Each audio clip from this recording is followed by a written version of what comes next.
Internet! It's me, Kodescare. With me today is Tetralog. Hello. It's such Blah, a blah. delight, such a delight to have you guys all here, even in spite of all the technical difficulties of earlier. Blub. Blep. Blub. So now, yeah, there's that. I think I did actually adjust the location of the of the chat box. Yeah, we've got a little bit of a new layout right now. I got myself moved a little bit to the right. That's to my No, I got myself moved a little to the viewer's right, and that's on the viewer on like left from the viewer's perspective now. And Blub. meow. Sorry, I have no one else to say, so blub. Yeah. Meow. Oh, so Ice Beam, have you tried restarting? Blub. Wait, Ice Beam? Ice Beam, hey, I haven't seen you in a while. Let's start a new game. Actually start streaming, like the voice call. That's a little bit loud. That is a little bit loud.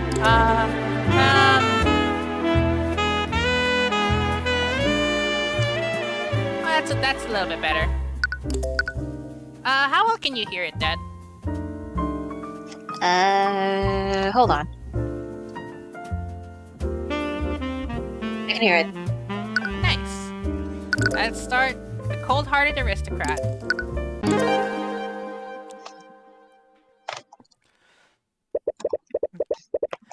The fields of battle are filled with suffering and despair. On them are a clash of souls, souls brought to conflict by the corrupt powers that rule over them. I was transporting a client in my carriage that evening. We were driving by the McCoy Tavern when we heard a disturbance. I was worried that something was amiss, so I walked into the building to see what the commotion was. There I saw the defendant. She was lit by the blue glow of the dining room lights. And she was stabbing the victim with her magical sword. Objection! Mr. Rudolph, you testify that you saw my client murdering the victim. And you supposedly saw her casting magic while doing so? Yes, I could never forget such a grisly sight. That moment was burned into my memory. I see. Well, it's funny you say that. How so? Because your entire testimony was a complete lie! Oh, but the first song is the pursuit theme. Ooh. Objection! Oh? Who gets this one? You or me? I suppose I take this one. Alright. Are you accusing the witness of perjury? Surely you know that such accusations can't be made lightly, Mr. I still don't know how to pronounce his name. Cuthbert. Cuthbert, thank you. My accusation is far from baseless, Steelwind. Think about the state of the crime scene at the time of the murder. The witness couldn't have seen anything, much less a homicide. Launching straight in, huh? He knows something. But on this battlefield, there are still a few people who carry the ideals of justice within their hearts. Viewers, how's the audio? You have to wonder sometimes, are these ideals truly just? Or are they simply lies fed to us by our elders? Damn it. Damn it! Blinheart, you fool! Why couldn't you have just listened to me? Oh, you look like the culprit. I think I'm gonna take you. Rudolph, I require your assistance. Yes, sir. By the scale Lord, what did you? You killed him. Alert the town guard. Tell them you saw his daughter fleeing the scene. I'm sure their neighbors heard them arguing with each other.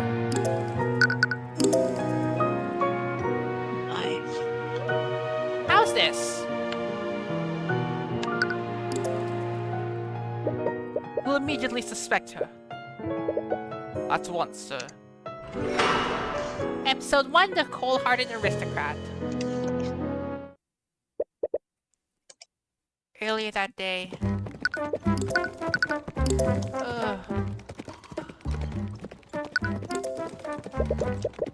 You feel yourself slowly succumbing to unbearable pain.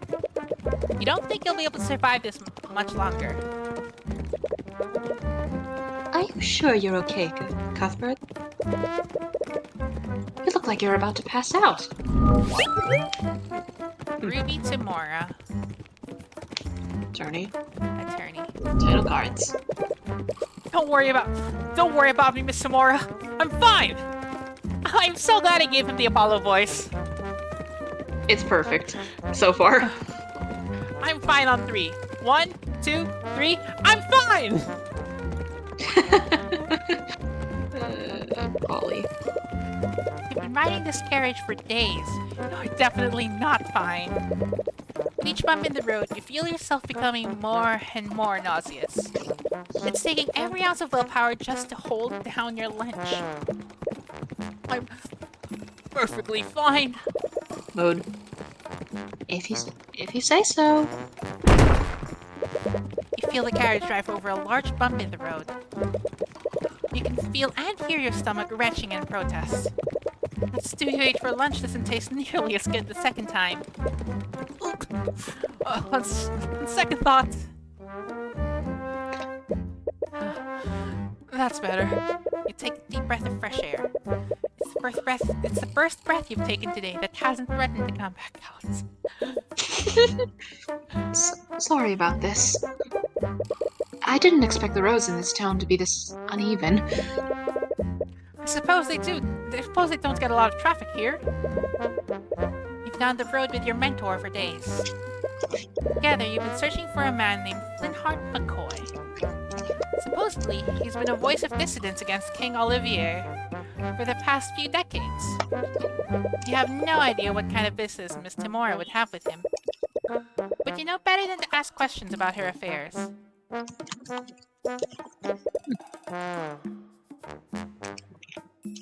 want this one? Oh, sorry, I wasn't looking. You can take it. Hello, travelers! Welcome to Courthaven! A local merchant steps out from one of the nearby shops. He has a wide smile on his face, and he approaches your carriage with the enthusiasm of a starving vulture.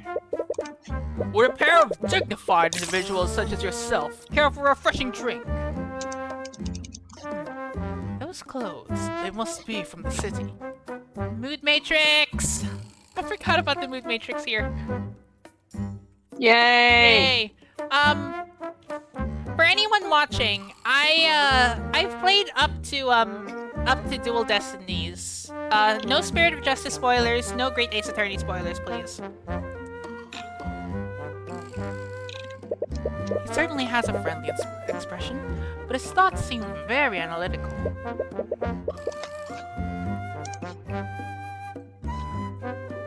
Well, I don't need a drink, but... Miss Timora glances at you and your stomach rumbles in agreement. Oh, of course. I have just the thing for an upset stomach.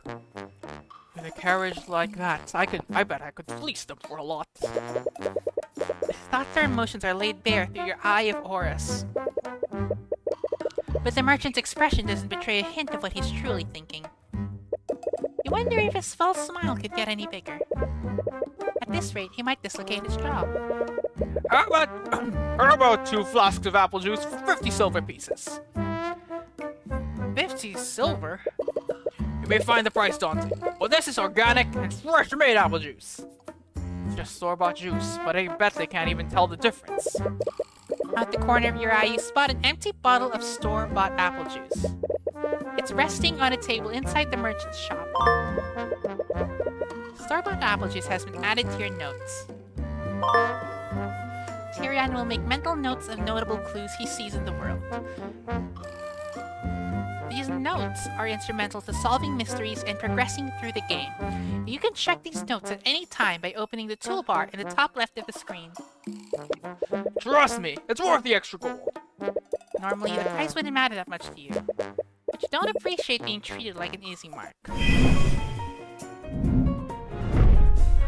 Oh my. Magatama moment! Ooh. You start an argument with another character. During an argument, your opponent will make claims that you need to respond to. Responding correctly will lower your opponent's confidence. Responding incorrect will lower your confidence, and once you run out of confidence, you will lose the argument. I think you need to elaborate. You said that this apple juice is organic, but where is it made? Produced by the hardworking people in this town, of course. I only trade organic products. In a small town like ours, we only deal with locally sourced products. For certain claims, you will need to present a piece of evidence to refute that claim. Present store-bought apple juice. You say that, but I can see an empty bottle of store-bought juice inside your shop. Yes, this is a tutorial. Why would you have something like that? Why would you have something like that if you only deal with organic products? Oh, how did that get there? Make no mistake, I only have that because I want to see how my products compare to that of the city. Let me tell you, that mass-produced slop doesn't even compare to my products. What an obvious lie. This juice is far more worth than what I'm offering. Honestly, I'm offering you a very good deal. For certain claims, you will need to look into your opponent's thoughts and emotions. Choose the correct response depending on the information seen. So it's logic if it contradicts my notes, intuition if it contradicts. Logic if the thought contradicts in the note, something in your notes. The claim. Intuition if it contradicts. Okay, so logic is thought contradicts notes or claim contradicts notes. Intuition is if thought contradicts claim, and empathy is if emotions contradict claim. You only sell this stuff for 5 SP a flask. Sir, it's obvious those flasks are worth only 5 silver pieces. How did you? Well, clearly you're a very shrewd man. Right. Get dunked on. Aw, child. He's thirsty. Oh no, a child. Yeah. Out of the corner of your eye, you spot a child watching you from afar. His eyes are fixed on the flask's mouth. Her eyes are fixed. Her. Oh, her. Wait, is there a, yeah, her eyes. Time check. Yep. How about 20 SP for 3 flasks? Of course, sir. The Kingdom of Wyvern Guard, established around 2,000 years ago by the 7 High Archmages. The kingdom is currently Archmages. What is with my pronunciation today? The kingdom is ruled by King Olivier, the Wyvern Guard, and the mages of his nobility. The nobility will tell you that our marvelous kingdom is a land of prosperity and happiness. The landward's people share the wealth and succor provided by the kingdom's magic. Thank you! Thank you! Oh, right. I thought I was taking Oh, whoopsie. I haven't had anything like this. Yeah. You take this one. You take the child. I haven't had anything like this in years. The child's passing thoughts tell you exactly how much succor this kingdom is sharing. I didn't know you had such an eye for rural economics. Well, I suppose I just have a good intuition for this sort of thing. Or did you use another kind of eye? Don't get me wrong, your so-called Eye of Horus is an amazing gift. You should take every opportunity to hone it. But try to be more subtle next time. If I can see through you, others will be able to as well. Right. Anyways, I did some asking around while you were haggling. Supposedly, the McCoy Tavern should be north of here. If my tip is correct, this should be the place. Wait, this is the McCoy Tavern? the state it's in, calling it a tavern is pretty generous. You find it hard to believe that this has a secret meeting place for dissidents. But now that you think about it, maybe that's the entire point. The tavern has been shut down for years. Nowadays, Flintheart just uses it to host his rallies. Although I do wonder how they've been keeping themselves afloat for this long. Hey, you lot! The McCoy Tavern is closed! Rough man approaches your carriage just a step out of it. He's eyeing you and Miss Mora, a clear look of contempt in his face. I take it that you're Flintheart McCoy? I am. What of it? Occupation unemployed. Oh, oof. In quotation marks, I believe. Sorry for not writing ahead of time. But I'm Ruby Tamora. I wanted to speak with you. Ruby Tamora. Wait, you're Ruby Tamora? Any animosity you initially had immediately vanishes. He lets out a laugh. It's as if you were meeting an old friend. Oh, I didn't say so! Well, I didn't say so! Come on in! You didn't expect someone like him to know about Miss Tamora. But you suppose it makes sense. They both fight against the same enemy, albeit in different ways. Sorry about the mess. We haven't exactly been... Well, anyway, what brings you here? I take it you didn't journey all this way to see my wrecked tavern. I'm here on behalf of a client. We have a proposition that you might be interested in. Is there anywhere where we could talk more privately? Sure, the kitchen's empty. Wonderful. Tyrion, stay here while I speak with McCoy. What? Don't you need my help? There's no need for that. Like hell, there's no need for that. If she's trying to make a deal with Flintheart, you could easily read his thoughts to help her. You desperately want to object, but she shoots you a stern look that causes you to freeze up. You slowly look away from her. You spend some time waiting alone in the tavern's dining area. It's already been hours since Miss Timora and Flintheart went to talk in the kitchen. You can hear faint murmurs from behind the closed door, and you've been resisting the urge to eavesdrop. But even from here, you can tell that their conversation is slowly becoming more frustrated. Isn't that a mood? It looks like they're going to be a while. Well, it's a good thing you always bring a chess set around. You bring out the small chessboard that you've carried around since you were a child. I'm in the middle of Ace Attorney investigations too. Come on, more chess, really? Is it like... Oh god, logic. Oh, please tell me there is... No, wait, no. The argument thing, that's combining the Magatama and logic chess. Oh god, we got logic chess here too. And there's Mood Matrix in there too. Yeah. Chess It's a Magatama with a health bar.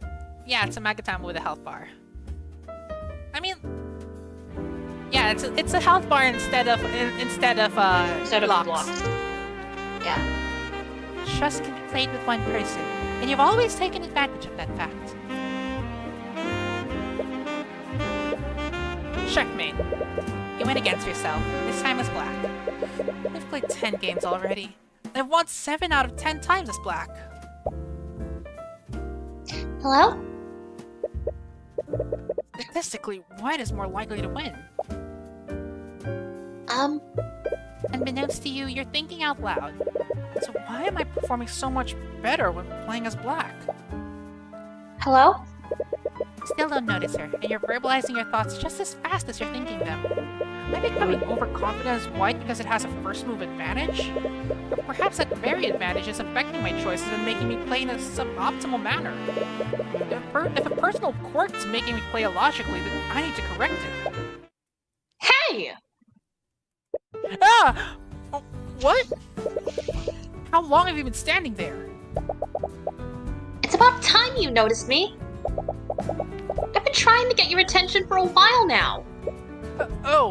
Sorry.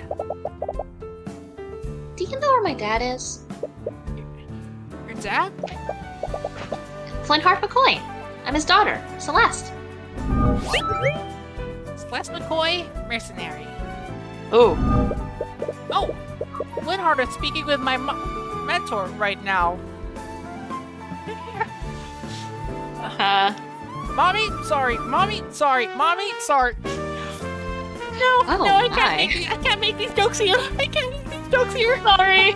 Oh no. Sorry, Chad. Sorry, Chad. Sorry, kids.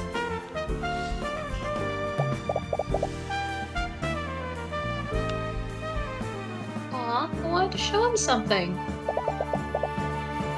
Do you know when they'll be done? I don't know. They've been speaking in the kitchen for a while now. You hear Flintheart and Miss Timora's voices getting louder and more frustrated.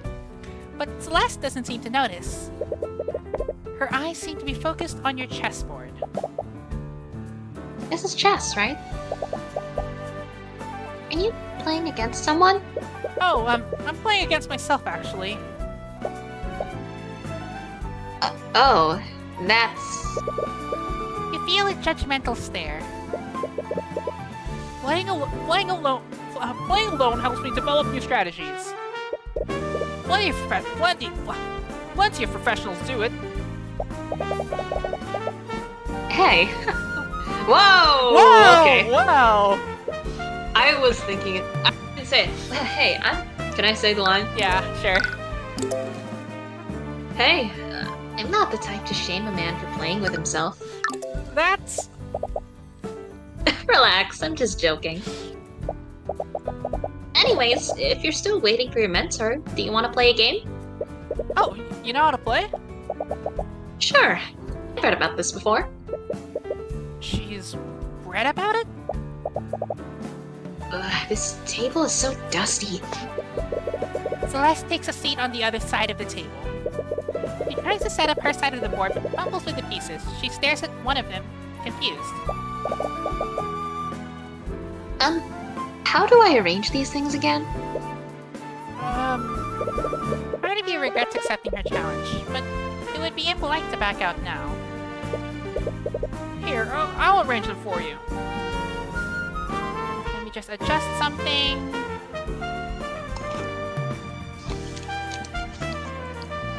Let's try that again. Here, I'll arrange them for you. There we go. Thanks. Checkmate. You defeat her into... No, Okay, not the fool's mate. No! Why would you fool's mate her? I mean, think guess- about it.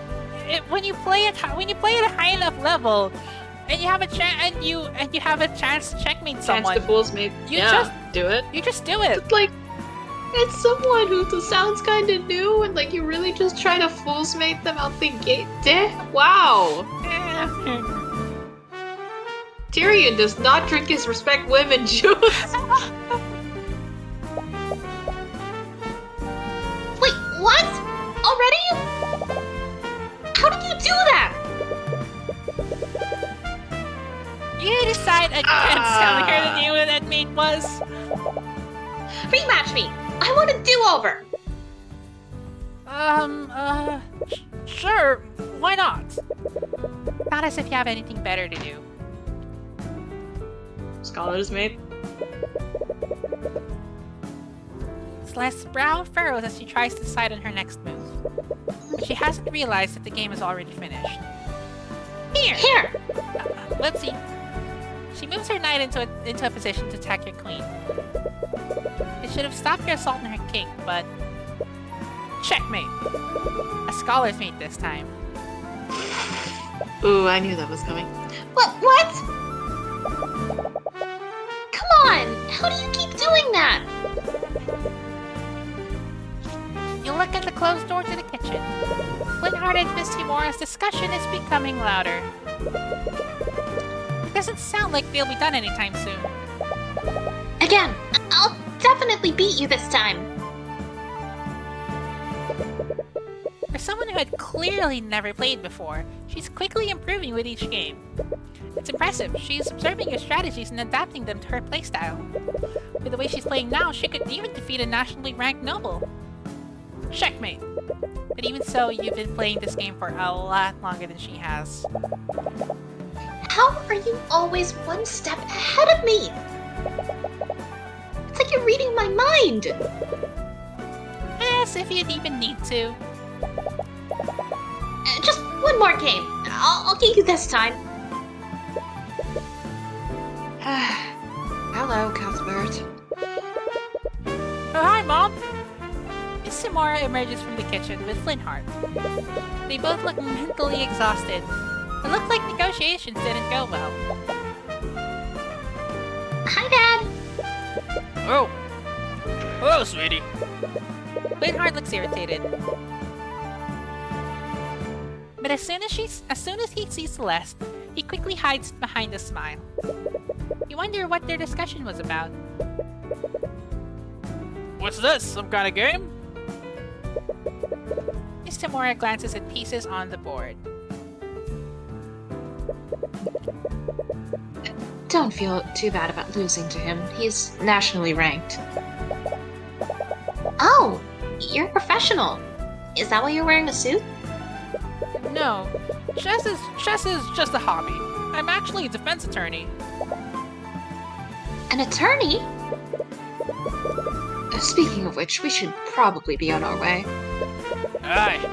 Sorry for refusing you after you came all this way. I really respect what you're doing, but I don't want anything to do with your mage friends. Aww. Arcane art transmutation. She has magic. Also, occupation mercenary, but I assume we'll get to that. Yeah. I mean, it was kind of pointed out in her, yeah. In our what?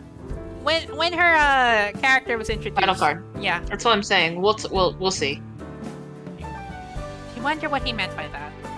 Now, I kind of already, played through the first case. I don't remember a whole lot of the details. We'll see. Yeah, we'll see.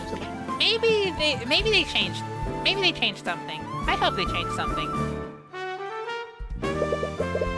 Was Mr. Mora trying to introduce him to one of our clients? Anyways, it is getting late. If you leave now, you won't get back to the city until morning. She's right. This region is littered with bandits and brigands. You wouldn't want to run into them this late. I guess you have a point. We have plenty of empty rooms that you can stay in until morning. It's the least I can do after you came all this way. Well, if it's not too much trouble, we might as well stay here until tomorrow. The tavern is shut down, but we still have some sheets and blankets. I'll go get the rooms ready.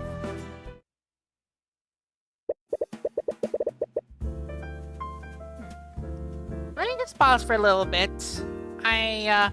Feeling a little thirsty. And my bottle's empty. So I'll just Hydrate. I'll just run an ad real quick. Be right back. As a fish, I support this message.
are back. I think. Yeah, we're back. Alright, we're back. What? Celeste and Flintheart, leave the dining area to get your rooms ready. You're left in the dining room with Miss Timora. So, I take it that negotiations didn't go well. No. I didn't expect him to be so stubborn. Thanks for the head pats, Ice Beam.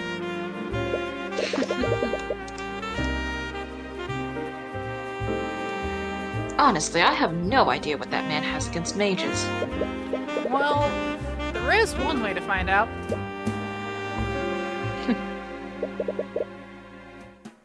Why are you being so secretive? If your business with Flintheart is related to our clients, I can help. It wasn't important, and your presence was not necessary. Slash ban rating modulia bot. That's such an obvious lie, but you can't read a single thought from her mind. She's had years of practice hiding her thoughts from the eye of Horus. Celeste enthusiastically came back downwards. But she seems to have noticed the tension between you and Miss Timora. Sorry to interrupt, but your rooms are ready now. Right. Thank you. An awkward silence hangs in the air as you and Miss Timora head upstairs. You reach the upper hallway and see the 2 rooms that Celeste prepared for you.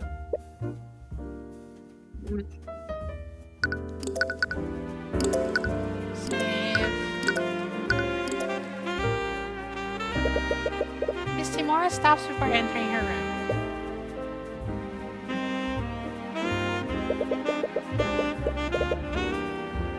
You were playing chess with Flintheart's daughter earlier. Was she any good? Not at first, but she got a lot better as we kept playing. I'm sorry for leaving you there for so long. I didn't expect our discussion to last that long. No, it's fine. Despite everything, I enjoyed playing against her. I see. Well, I suppose you are at that age. No, it's not like that. It's just that outside of tournaments, I never really get to play against another player. And you only ever want to play shogi against me. Because shogi is clearly superior.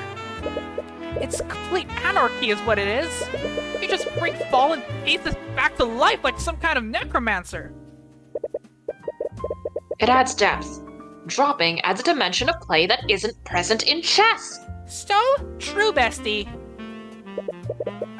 You sternly look at each other, your positions already made. After a few moments of silence, you both burst out laughing.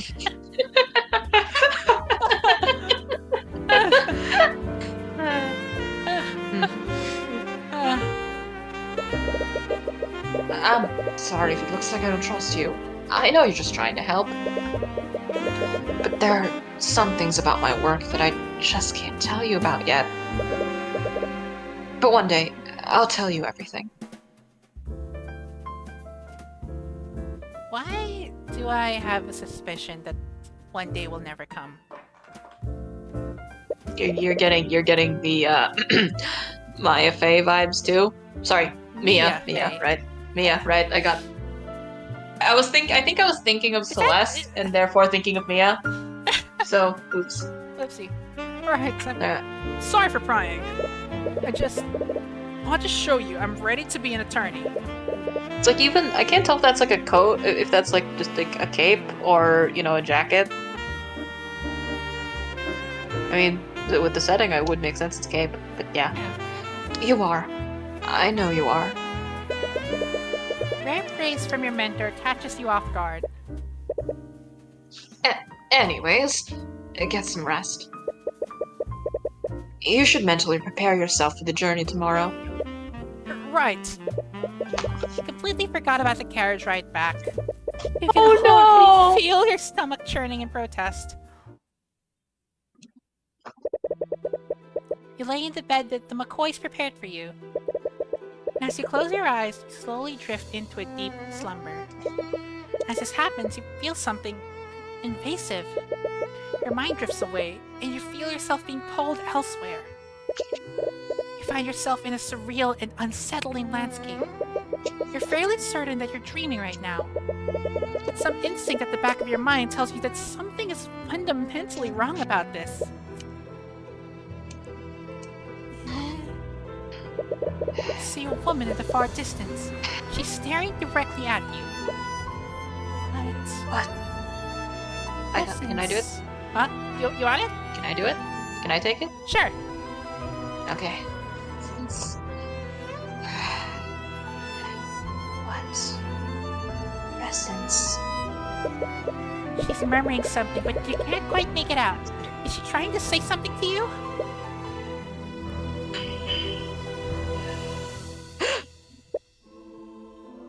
Finally found. I finally. Oh. Oh. I finally found you, Heavensborn. Whatever that means. Jolted wide awake. You can't exactly remember what that woman said to you. But Oh, whatever. did they cut it They cut it. before you could read the dialogue completely? No, like, they definitely cut it immediately after the word was finished. No, that's why I'm saying they cut it so that to sell the vibe that you can't quite remember what it was. Yeah. I like that. That moment, the text log, immersion breaking accessibility features. But I feel like that's at least good to know. But Yeah. I think like getting the vibe that you need to take a moment to remember it. That's opening your text log. Immersion reinforcing accessibility features. Yay! You can't exactly remember what that woman said to you, but whatever her words were, they sent a piercing chill down your spine. Your breath is heavy and your heart is beating at 100 miles per hour. Calm down. It was just a dream. At least that's what you try to tell yourself.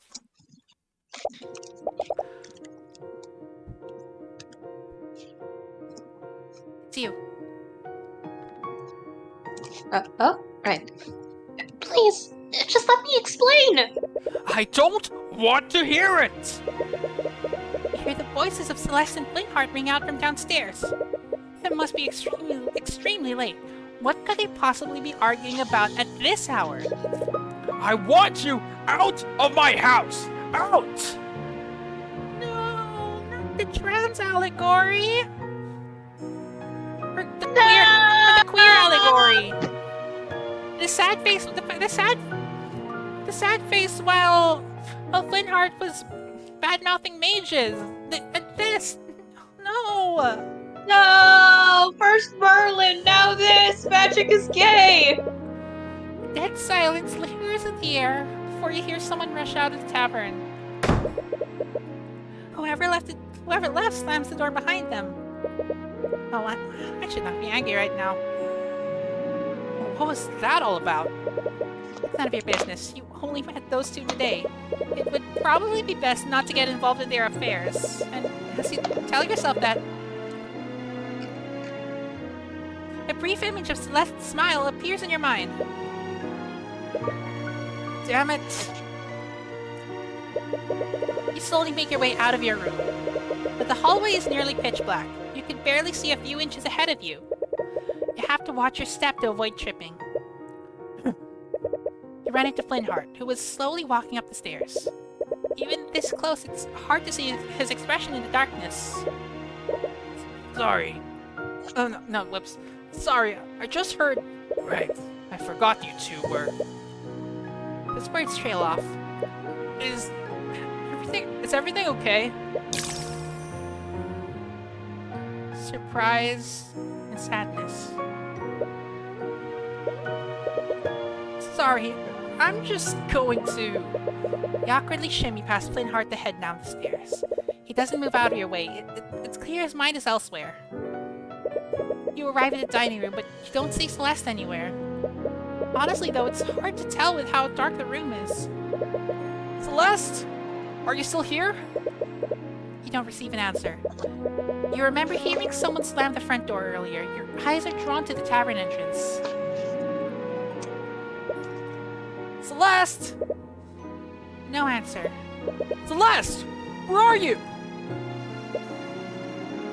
Ugh. The merchant you've spoken before steps out from his shop holding a lantern.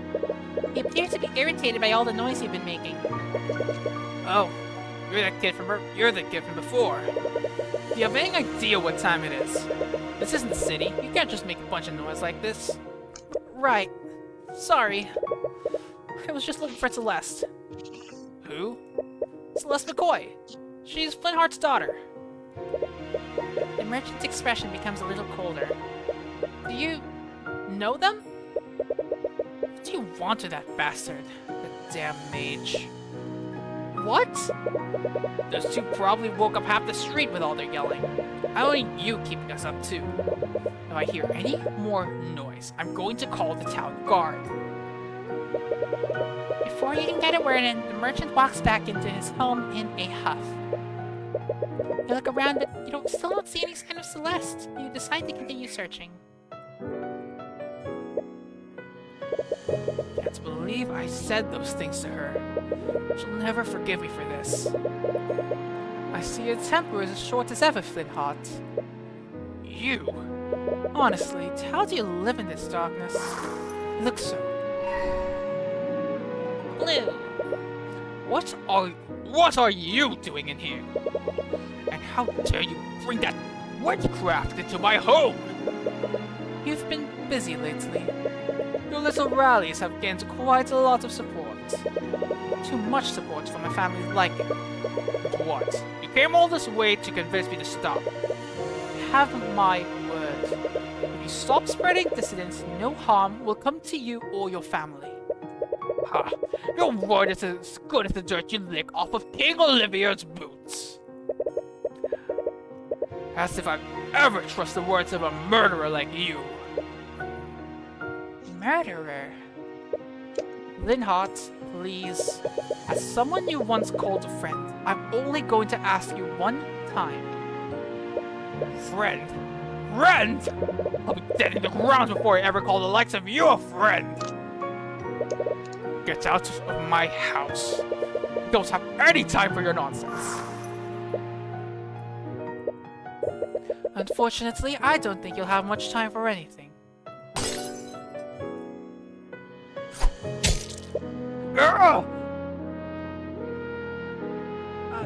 Did he just...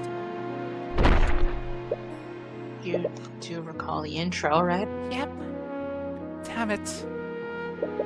Damn it! Linhart, you fool! Why couldn't you just have listened to me? Rudolph, I require your assistance. Yes, sir. By the Scale Lord! What did you... You killed him. Alert the town guard. Tell him that you saw his daughter fleeing the scene. I'm sure the neighbors heard them arguing with each other. Oh You'll god, she's the immediately Maya suspect her. I mean, it's kind of obvious, but duh. Like, duh. At once, sir. You've been searching for Celeste for a while.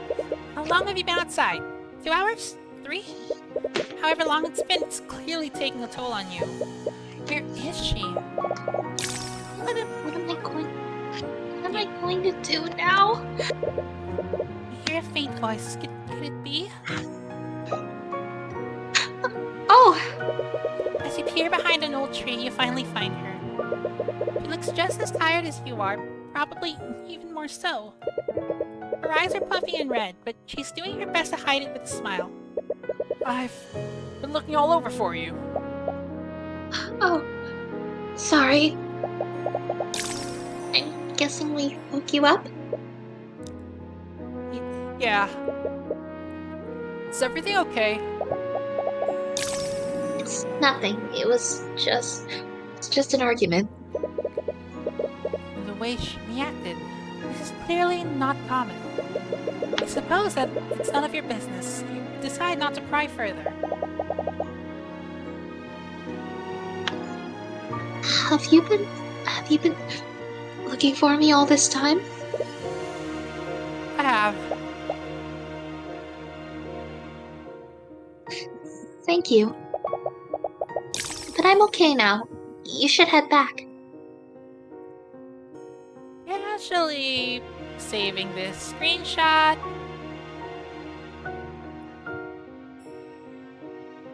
Mood! I mean, didn't Athena Sykes do something just like this? Mood! Mood! Matrix. True. What about you? You're so right though that it's mixing, like it's mixing Cyclops, Logic Chess, and the Mood Matrix. Yeah. And I can see justification for Perceiving, right? yeah. Da, da, da, da. What about you? Airline. I think I'm going to stay out a little longer. You know that you should mind your own business, but I'm sure whatever happened between you two, it's nothing you can't talk out. Dramatic irony. I hate dramatic irony like this. The last thing they had was an argument. No. Doesn't happen a lot, but sometimes Miss Timora and I get into fights too. The last thing he heard from her, the last thing he saw her do was run out the door in shame. No. But no matter what happens, we were always able to talk through it.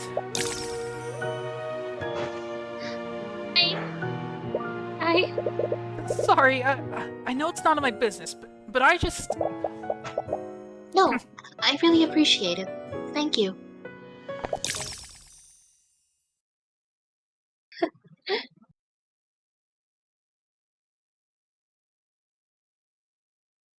Oh. Throat dry, oh my god, throat dry. Is it from the voice acting? You're right. Let's go back.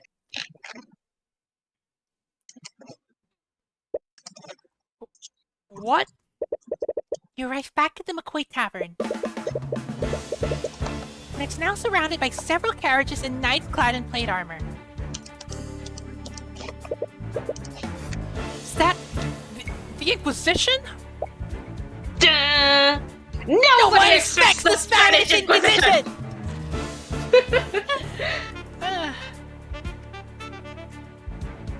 What? The Arcane Inquisition. They're an order of knights that investigate crimes committed using magic. No one expects the Arcane Inquisition. As you say, they were The Arcane crimes. Inquisition? You and Celeste share a glance and come to the same realization. Both of you rush towards the tavern, but Celeste outpaces you by a large margin. Oh, she fast. What? What? No! No!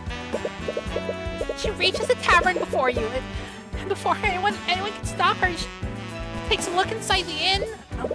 Whatever she saw makes her cry out in anguish. She drops the ground in tears. No chance! Celeste McCoy! By the authority of the Wyvern God Crown, are placing you under arrest! On seeing Celeste, one of the knights steps forward and grabs her. Surprisingly, she's able to break free from his grip and tries to push further into the tavern. Noticing the commotion, 3 other knights rush to grab her and begin dragging her away. She kicks and screams against them, desperately trying to break free.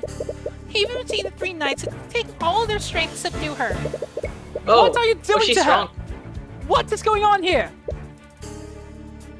Tyrion! Miss Timora approaches you. You breathe a small sigh of relief when you see that she's okay. Miss Timora!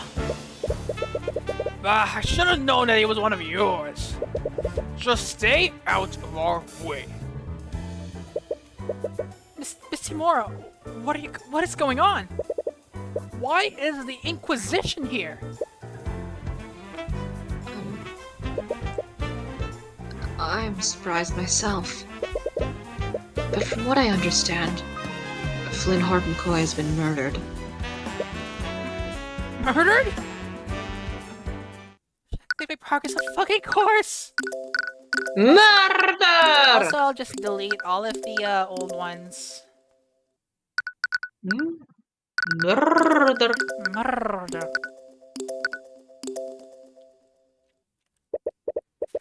We follow the Inquisition back to the city where Celeste is being detained. Through that bumpy flipping road all over again. According to Miss Timora, Celeste was the prime suspect in Flynn Hart's murder. And due to the supposed nature of the crime, her case would be pushed to trial immediately. But many elements of the situation still don't make sense. The Inquisition only investigated crimes committed using magic. So why is Celeste their prime suspect? Could she be a mage?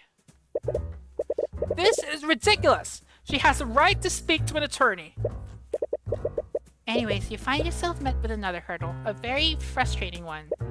Yeah, well, we can't let you see her until she's been processed. Her trial is in an hour!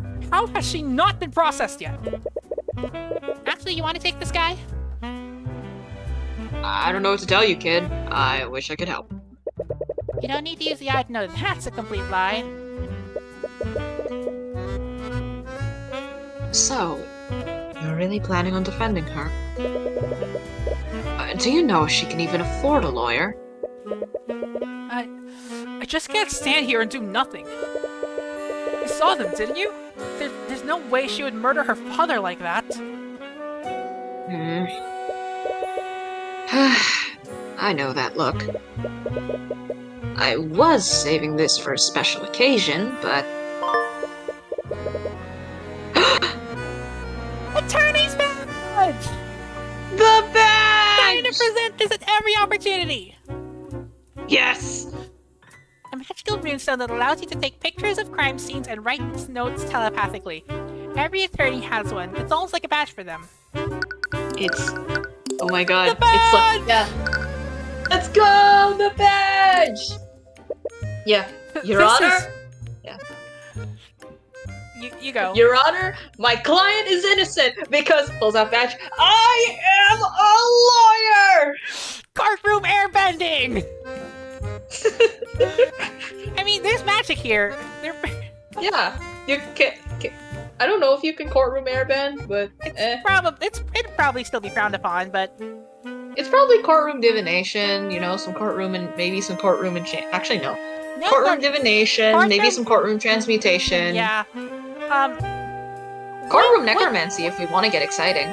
Oh, ooh, that'd be fun. Yeah. Magic. Magic. This is... an attorney's runestone? If you're going to defend her, you're going to need one. You begin to tear up. You've wanted one of these ever since you were a child. It's basically a badge of honor for attorney.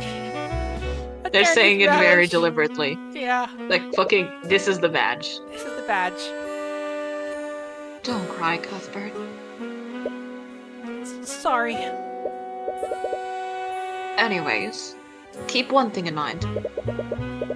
If you try to defend her, the Inquisition isn't going to fight you fairly. Our court system only exists to create the illusion of justice. They hate people like us, and they'll do everything in their power to sabotage you. Damn it. You knew that they'd try to get in your way, but you didn't expect them to do it this blatantly. What's with all this noise? You're the knight from the tavern. That's Commander Orem White to you, kid.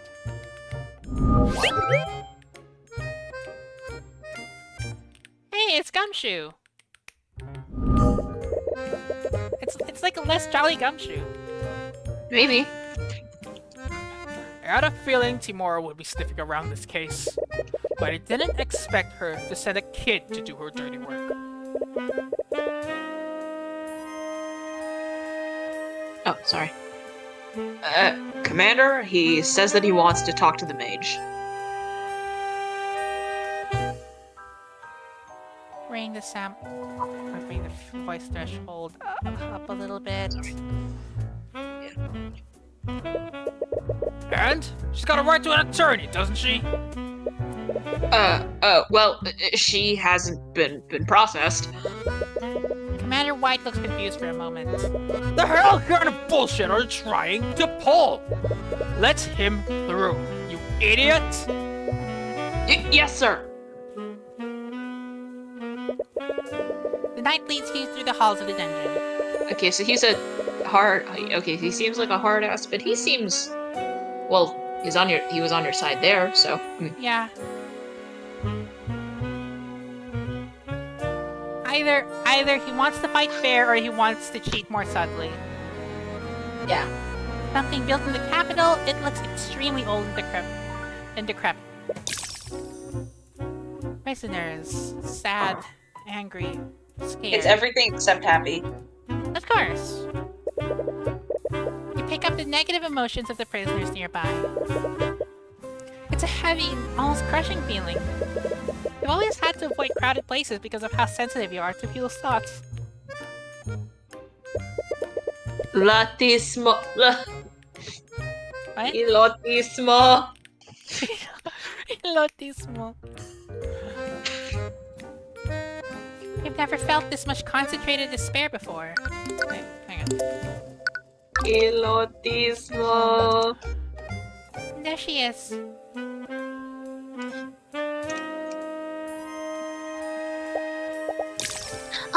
It's you! Happy! Happy! Celeste is lying down on the cold floor of one of the dungeon cells. But she immediately gets up as soon as she sees you. What are you doing here? Miss Timora told me about what happened to your father. I'm so sorry. I just don't understand. I don't understand any of this. Why would someone do this? And why are they blaming me for it? I'm not sure about the details, but it's clear that there were elements of magic involved in what happened. Since they arrested you based on that evidence, I can only conclude one thing. Celeste, you're a mage, aren't you?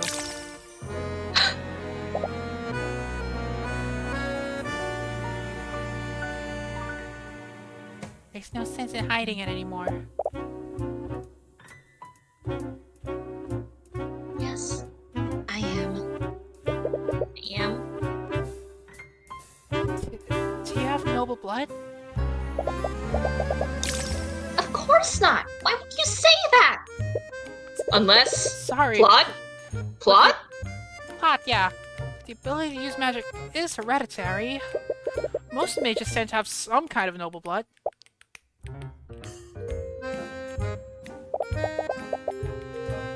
I honestly don't like thinking about that. I'm the daughter of Jolene and Flintheart McCoy. That's all I need to know about myself. It would probably be best not to push the matter further. Anyways, you were probably arrested because you were a mage. What? The crime was committed using magic, and you were the only mage around at the time. Is that seriously the only reason? I only know how to cast one spell. The Arcane Inquisition doesn't care about the truth. They only care about closing their cases. Celeste, your case is being pushed to trial. You're going to be brought before the judge within the hour. What? No one told me anything. Damn it. They weren't even planning on telling her? If you'll have me, I'd like to be your defense counsel for the trial. Right. Right. forgot that you were an attorney. Would you really do that for me? After everything I've seen them do, I can't just stand by and do nothing. But they're part of the kingdom. Do we even have a chance? It's hopeless. Celeste, man, king, or god, I won't let them do anything to you. What? Sorry, it's just not something I have a habit of saying. No, don't apologize. I really appreciate you doing this. It's clear this entire situation is bittersweet for her.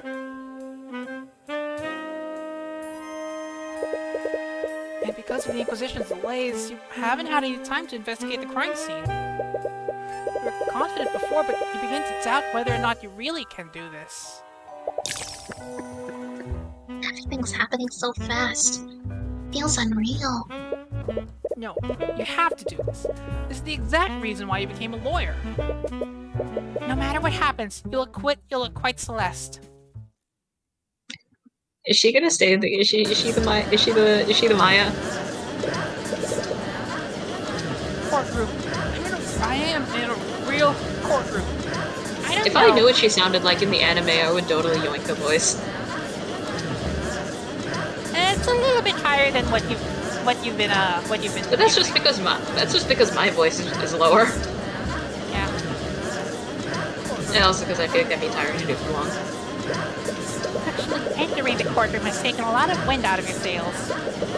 You've never been here as an attorney before. You've only acted as Miss Timora's assistant. The woman at the prosecutor's bench is staring at you. Miss Timora mentioned her before you went to see Celeste. What's her name again? You think it was Arya Steelman?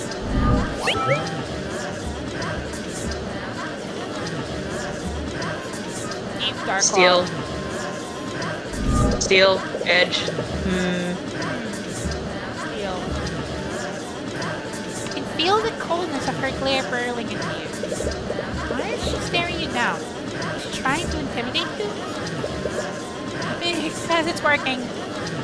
Oh hey, Arya Steelman's ability is intimidate. Now now my attack drop. go down. Yeah, she switched in. Court is now in session for the trial of Celeste McCoy.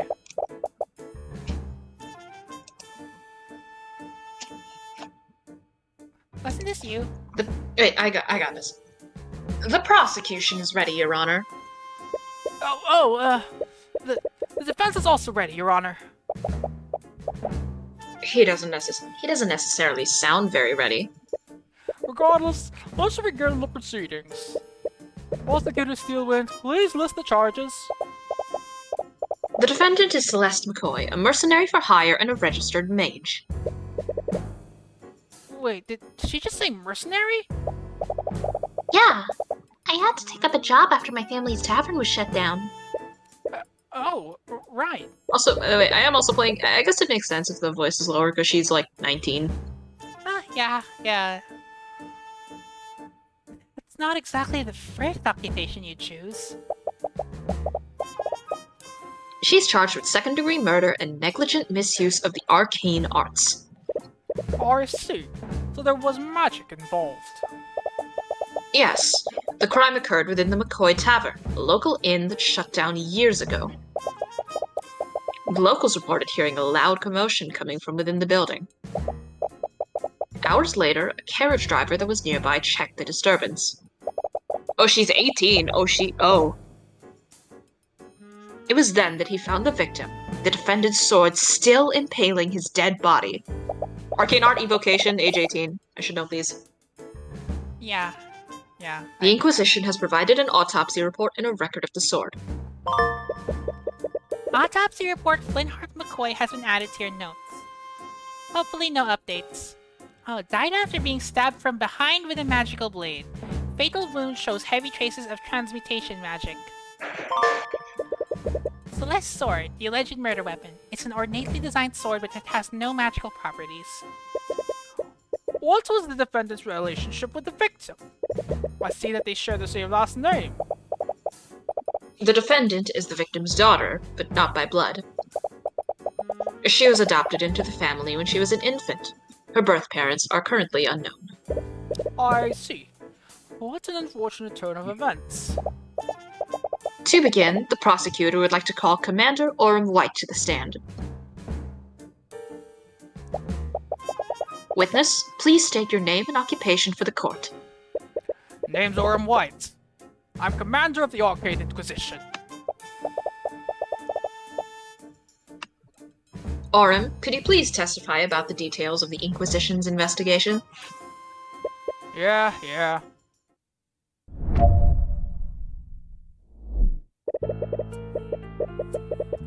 So that's the cross-examination theme. Neat. Also, We got a call late at night. Someone discovered a dead body inside the McCoy Tavern. When we arrived at the scene, we found Flynn Hart McCoy dead on the floor. The defendant's sword was still inside of him. We had several witnesses who heard the victim and defendant in a loud argument before the body was discovered. Their argument must have turned ugly because the defendant killed him using her magic sword. Isn't that really incriminating? One of her possessions is the murder weapon. Mr. Cuthbert, you may begin your cross-examination. I am gonna be so inconsistent with the judge's voice. it's okay. I'm also very inconsistent. You open your mouth to respond, but nothing comes out. You can't think of anything to say. Everything is blank. Mr. Cuthbert? Hey! What are you doing? Wait, what are you doing? This is the part where you say something, right? I'm sorry, I don't. Your anxiety is just getting worse, and your breaths are becoming more and more desperate. Are you hyperventilating? Yes, this is part of why I agreed to playing her because it means I'm still your co-counsel. Yeah.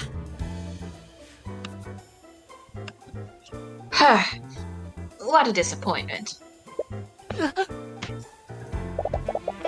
I was hoping to fight against the infamous Ruby Tamora today. But it's clear you can't even hold a candle to her.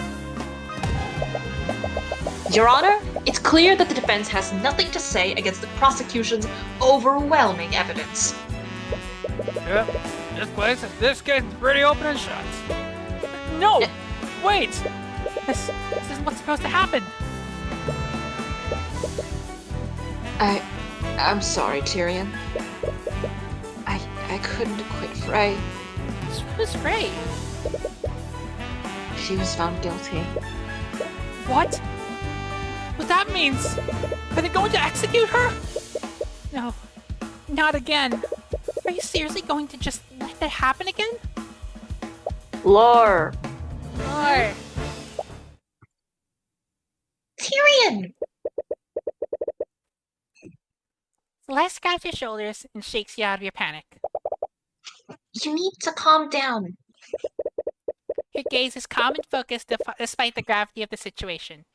But she looks stern, not angry. I'm sorry. I didn't mean for this to... Stop. Just listen to me. You know what to do, right? Just do it the same way you play chess. What? Chess? I don't know. You were just so calm and focused when we were playing before. No matter how close I got to beating you, you always knew how to stay calm and win. So just channel that feeling and look at the pieces. That doesn't make any sense, and yet... Take a moment to focus and let everything else disappear from the world. Every statement that he made, every word that came out of his mouth, each of those is a possible weakness that you can attack. Every bleak moment can be turned around. You just need to consider every angle. Get that turnabout. The turnabout. My apologies for the delay, Your Honor. The defense is ready to begin cross-examining the witness. Very well.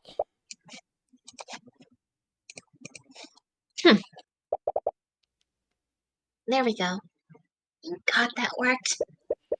Carefully examine every statement you made and find something that contradicts the evidence in your notes. Once you do that, present the contradicting evidence and prove that his testimony is false. Yeah, we got the 2 bars. Cross-examining. And find if it contradicts a clue, a spell, or a spell.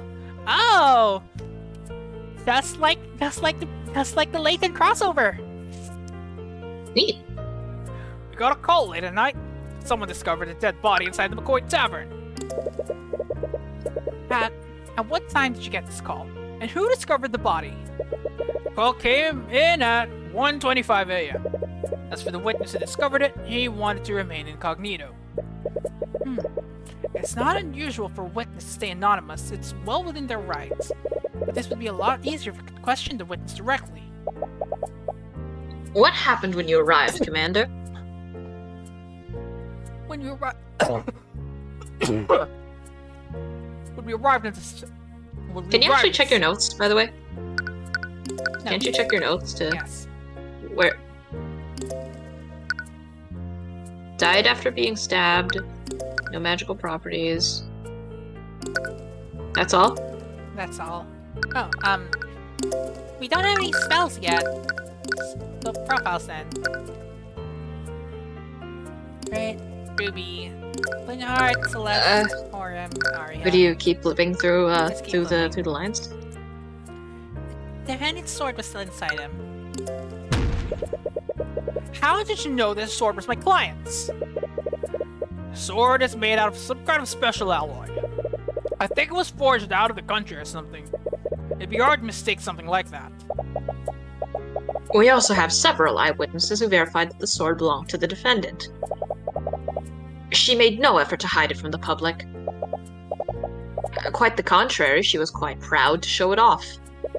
But even if the sword belonged to my client, it doesn't necessarily mean that she was the one who stabbed him. Yeah, well...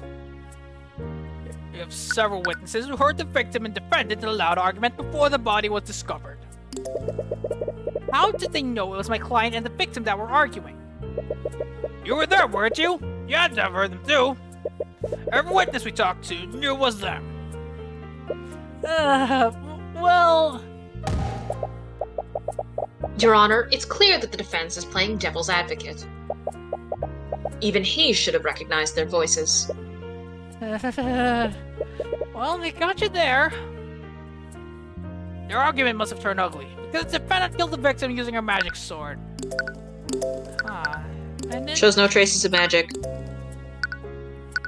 Yeah. Objection! Objection! Commander White, you testified the victim was killed using the defendant's magical sword. Am I correct? Yeah, it's pretty obvious when you look at the crime scene. Yeah, objection theme. I think I'd have to actually actually have to disagree with you on that.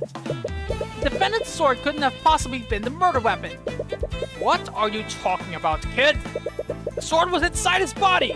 Of course that's what killed him! That may be the case, but take a look at the autopsy report.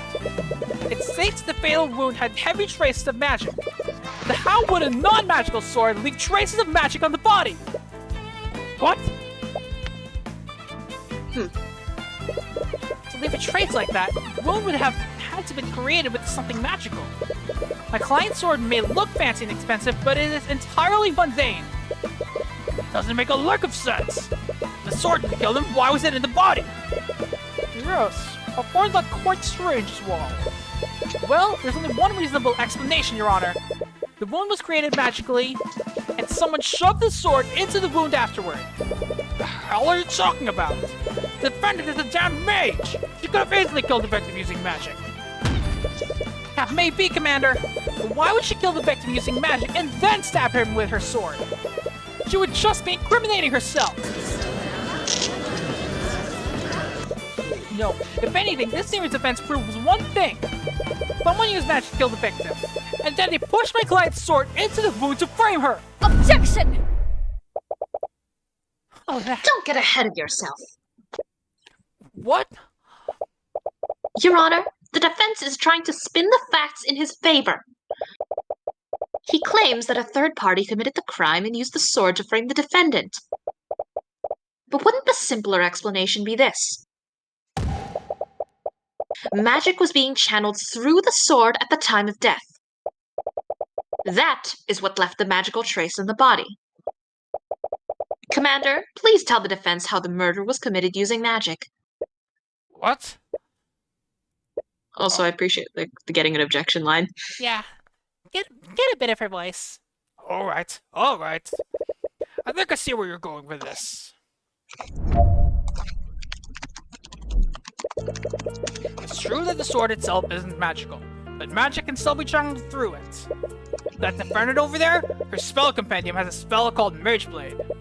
She must have used it on her sword before stabbing the victim. That spell is the reason why there were traces of transmutation magic on the wound. So her spell compendium contains a spell called Mage Blade. A spell compendium is a magical device that lists every spell a mage can cast. Luckily, Celeste's compendium only contains one spell. That means she can only cast that one spell. Celeste, do you have your spell compendium with you? No, I left it at the tavern after. Well, you know. If you can't look at the description for Mage Blade, you'll have to approach this another way. The commander's testimony was a lot vaguer this time. If you can press his statements, you might be able to find new information that you can use against him. I think this is supposed to be the press tutorial. Yep. It's true that the sword itself isn't magical, but magic can still be channeled through it. That defendant over there, I guess- his spell companion has a spell called Mage Blade. I guess you can press everything. Oh yeah. You might want to press about Mage Blade before pressing about the attack. Alright. Mage Blade? It's a transmutation spell that sharpens my sword. I usually use it when I need to cut through an enemy's plate armor. Oh yeah, definitely. It would definitely take magic to do that. Yeah. You didn't realize she led such a legal lifestyle. Oh. But anyways, wouldn't it be excessive for the defendant to use a spell like that on the victim? He wasn't wearing any kind of armor at the time of death. The victim and the defendant were in an intense argument. Perhaps she used the spell in a fit of rage. It was a crime of passion, after all. That theory's a little far-fetched, but you'll need hard evidence if you want to disprove it. She must have used it on her sword before stabbing the victim. But why would she go through the trouble of doing that? Her sword alone would have been enough to commit the murder. Mages are always looking for an excuse to throw their power around. There's no rhyme or reason to it. Isn't that just your own personal bias, Commander? We don't need to understand why the defendant did what she did. The fact of the matter is that magic was present at the time of the crime. Do you have any evidence of the contrary? No, I don't. Yet. That spell is the reason why there were traces of transmutation magic on the wound. If she used a spell like that, wouldn't that have created traces of magic on the ground? How so? Well, let's say we follow the prosecution's theory. That would mean the victim fell to the ground with the sword still inside him. At this point, Mage Blade would still be active, right? It would definitely leave a magical trace on the ground after making physical contact with it. Oh, yeah, we're already way ahead of you. We had our people scan the crime scene, and we found traces of transmutation magic right under the body, just like you said. Oh, God. Well, it's valuable info. Valuable info. Valuable info. Still don't believe me? I have a picture of the crime scene right here. Oh. Why was this picture not brought to my attention? There was no need. This entire case is open and shut. Crime scene picture! Ugh. Let's see. Oh boy. Oh boy. What's with the We'll get to that. hexagons? We'll get to that. Maybe it's an artifact of whatever they use to take pictures. Oh yeah, Maybe because that's- like this one takes pictures. Takes pictures with magic too. seen pictures of the dead before, but it feels different now that the body is of someone you knew. It looks like there are traces of magic on the ground. Oh, the hexagons are traces of magic. But the shape is a little weird, isn't it?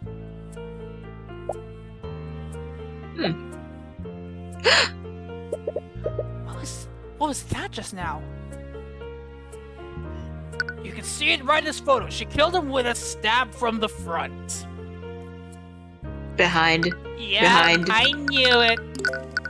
Objection! That's what he Sorry, sounds like, by the Commander way. White, but it seems you've presented another glaring contradiction. Oh yeah? And what's that? You said that my client stabbed the victim from the front? Am I correct? Yeah, you can see it plain in that picture. So where's your contradiction? That's the thing, Commander. Your picture clearly shows the victim was stabbed from the front, but the autopsy report says he died from a stab from... says that he died from a stab from behind. What? Objection! Orim, you were supposed to release everything that you had! Why wasn't this photo given to me? There was no need. There's no way it could have been anyone other than that damn mage. Murmurs ring out across the gallery. It didn't matter how corrupt the justice system was. They wouldn't be able to cover up such blatant incompetence. You have them right where you want them. Order! Order! Order in the court! Mr. Cuthbert, what is the meaning of this? I'll tell you what the meaning behind this is, Your Honor. As the autopsy report states, the victim died from a stab wound originating from his back. But this photo clearly shows that the sword entered from his front. This can only mean one thing. The sword was inserted into the wound after the fatal wound had already been created. That's crazy! You honestly expect us to believe that? Then please enlighten me, Commander White. How else would the sword be facing the opposite way? Do you think my client stabbed the victim with the hilt of her sword? And she's pretty damn strong, maybe. I didn't think so. What really happened is clear. The real murderers stuck the sword through the victim's wound to implicate my client. But they made a careless mistake and stuck the sword through the opposite side. Objection! It appears that I underestimated you, Mr. Cuthbert. But you still got ahead of yourself. How so? Really, Miss Steelwind? I believe that Mr. Cuthbert has adequately cast doubt on your case. She's giving Francisca von Karma. Yes, she is. Oh, did he now? Then let me ask you one question, Mr. Cuthbert. If your client didn't kill Flintheart McCoy, then who did? How should I know? If I'm not mistaken, it's the commander's job to figure that out. Oh, I'm well aware of the commander's incompetence. Ah, Gummy. But one fact still stands. There was magic detected on the wound and the sword. Would you like for me to tell you how many mages live in that small town? You don't like where she's going with this? Just one. There's only one registered mage in that entire town. And that mage is your client! What? The defendant was also established to have been with the victim hours before his death. She was the last known person with him, and she was the only mage there. In addition to that, I have several witnesses who heard them arguing. How she murdered the victim is simply an unanswered question. I see. That certainly does change matters. I can't say the prosecution's evidence is irrefutable, but there is still evidence that casts guilt upon the defendant. Damn it, you almost had them! There are far too many unanswered questions for me to pass a verdict. We will give law enforcement time to clear these unknowns. I suggest that they conduct their investigation more thoroughly this time. We will resume the trial tomorrow morning. Court is adjourned.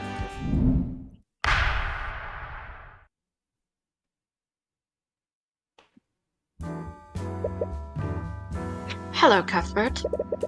As you walk out of the courtroom with Celeste, you are greeted by Miss Timora. Miss Timora, you're here? Recall how you froze up during the first cross-examination. You feel a little ashamed that your mentor saw all of that. Well, at the end of the day, you were able to pull it together. And once you did that, you performed adequately. On that note, I wanted to give you this. Celeste's spell compendium has been added to your notes. It contains the formula for this following spell, Mage Blade. You check your notes for. Oh, there's the spell. Mage Blade! Transmutation. Oh my god, it's a full spell description. Full spell description, yeah! Concentration, yes! It's duration, concentration, no somatic. Verbal. It's yeah, my guess is it's also material since an object. Yeah. They come naturally sharp, no, it's making it more wait, effective. no. Five lumps focuses and materials together. Yeah, if sorry. you take like the narration, can I take the item descriptions? Sure thing. For the duration of the spell, the effects of this object, usually a blade, become unnaturally sharp, making it more effective at slashing through tough material. While under the effects of the spell, the object emits a yellow, radiant glow. The target object must be no larger than a 5-foot cube. This isn't just magical Ace Attorney, this is D&D Ace Attorney. Yeah, it's D&D. She's casting Booming Blade. Booming Blade. My spell compendium? I swiped it from the dining area before the Inquisition arrived. I thought it'd be best for you to have it. So, this is your spell compendium. And it only has one spell. Mage Blade. This means that the prosecution has to prove that Celeste used that specific spell. It will restrict how they approach this case, which gives you an edge over them. Edge. Heh. But that prosecutor is really something else.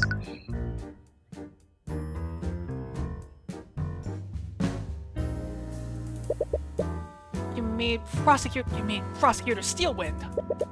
You can still remember her ripping glare. It gives you chills just thinking about it.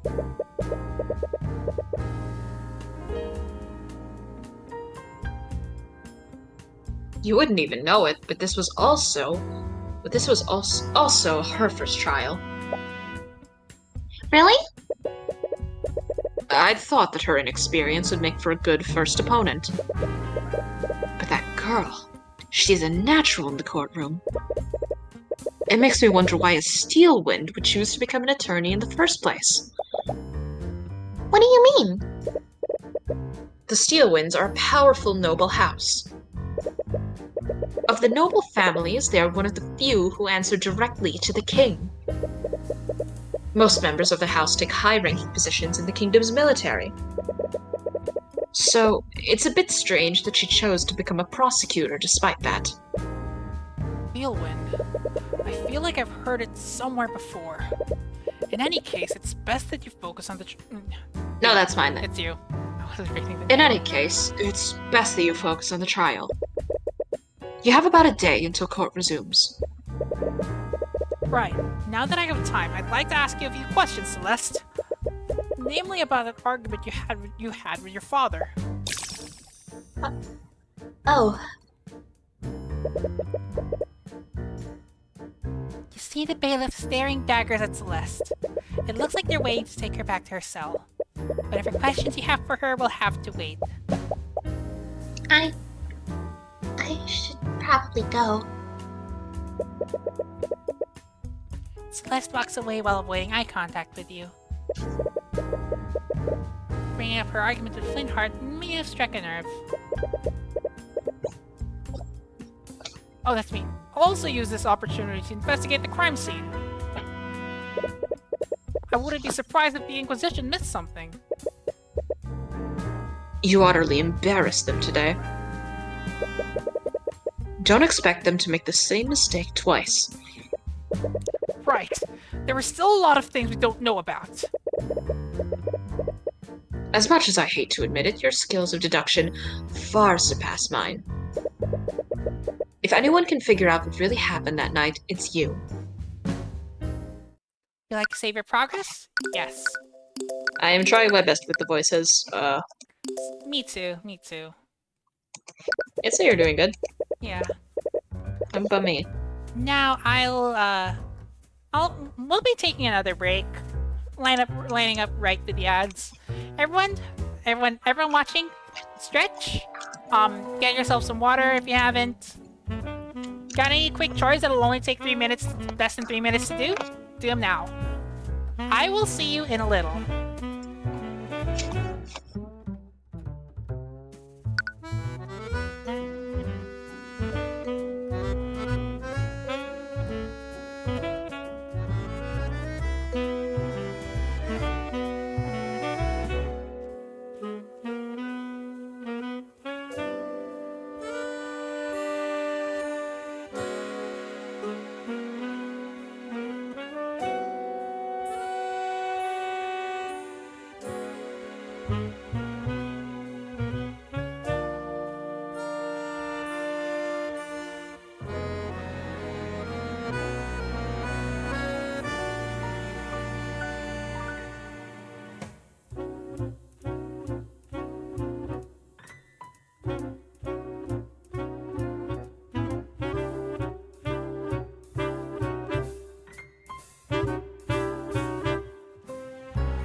Are we back? Check 1, 2. Are we back? Yes, we are back. Blep, Bleb. Bleb. You arrived back at the McCoy Tavern. Luckily for you, the Inquisition set up a teleportation circle for you to use. With that circle, you can magically teleport between the capital and the crime scene instantaneously. Oh. It's definitely miles better than having to travel by carriage. Oh, it's like, it's an excuse to the menu. Yeah.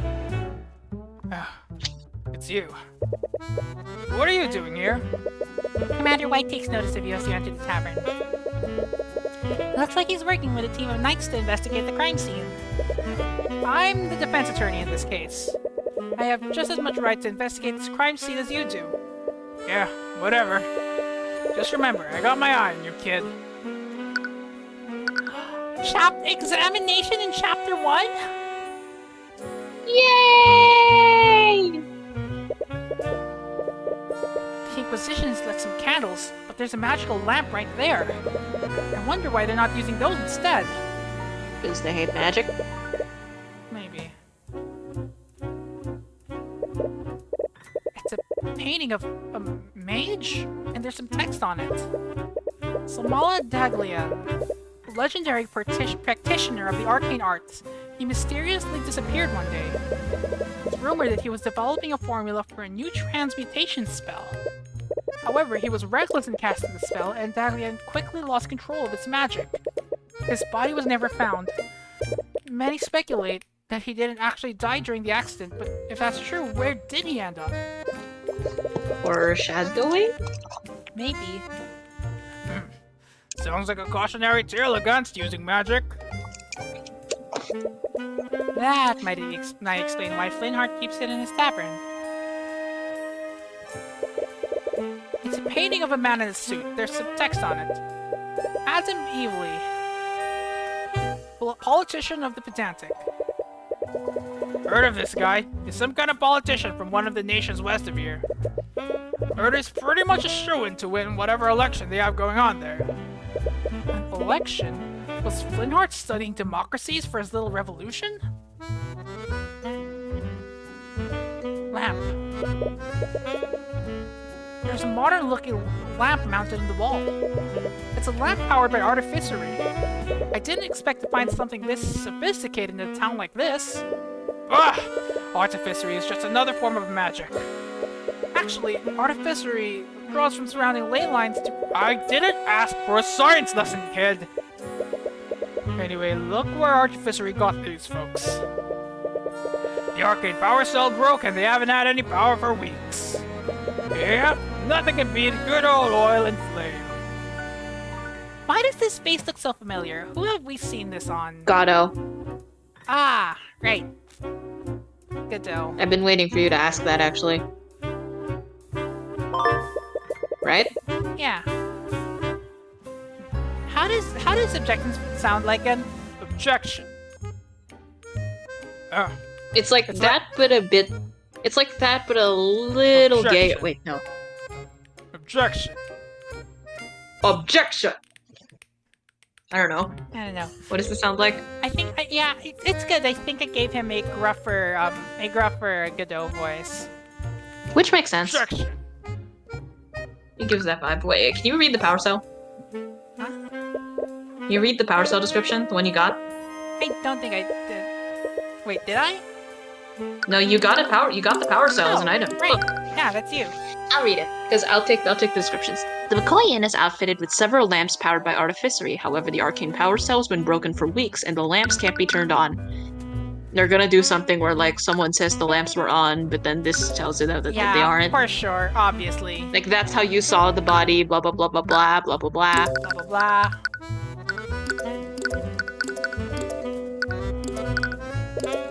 I was wondering if I could ask you some questions about the case. Ah! That's never help the likes of you. I saw who your boss is, and I know what you're up to. That witch probably sent you here to con me. What? I'm just looking for some information. A likely story. He was cooperative before when he let you see Celeste. Why is he being so stubborn now? Is he angry that you embarrassed him in court today? In any case, he won't get anywhere at this rate. If you want his help, you'll need to persuade him through an argument. It helps prepare before starting an argument with someone. Talk to Orium or present items to help him to build a psychological profile for him. If you successfully fill the profile gauge, you'll receive more information during any arguments against him. Present her. I have to ask. Did something happen between you and Miss Timora? Ah! Miss Timora. What are you, a lackey or something? No, actually, she's my guardian. Oh, I didn't even know she had a... Look, kid, I don't know what the deal is between you two. But no good will ever come from associating with her. This is about the rumors, isn't it? Throughout the years, there have been several insidious rumors surrounding Miss Timora. She's been accused of forgery, blackmail, and all manner of illegal activities. It's clearly misinformation spread by the nobility to discredit her. She's always been fine with it, but you can't help but get angry on her behalf. It's more than just rumors. I've seen it for myself.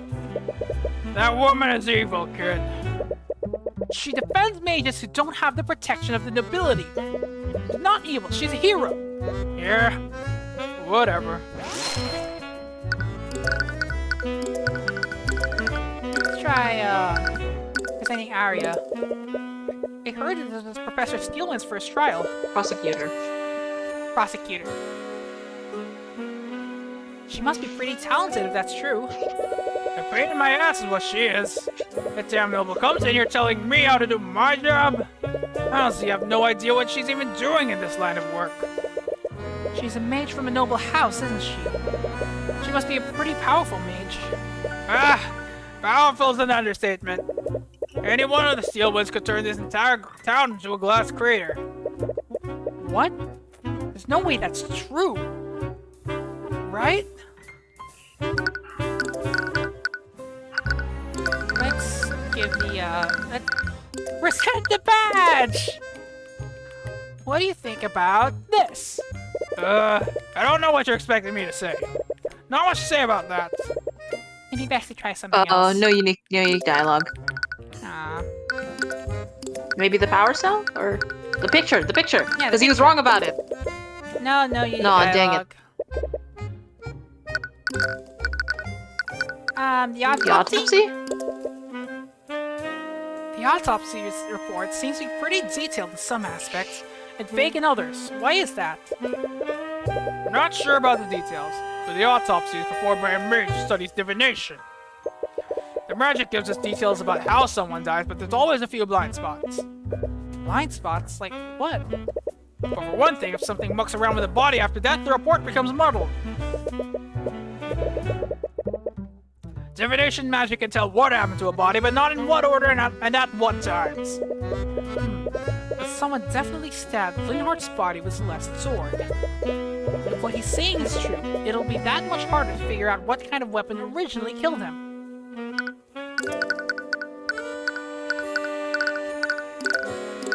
Sword? Sword, maybe, yeah. No. Nope. Compendium? Or maybe a spell, because it seems like he hates magic. Nope. Dang it. Spell Present. Try it. Never really seen a real spell compendium before. I'm still not exactly sure how they work.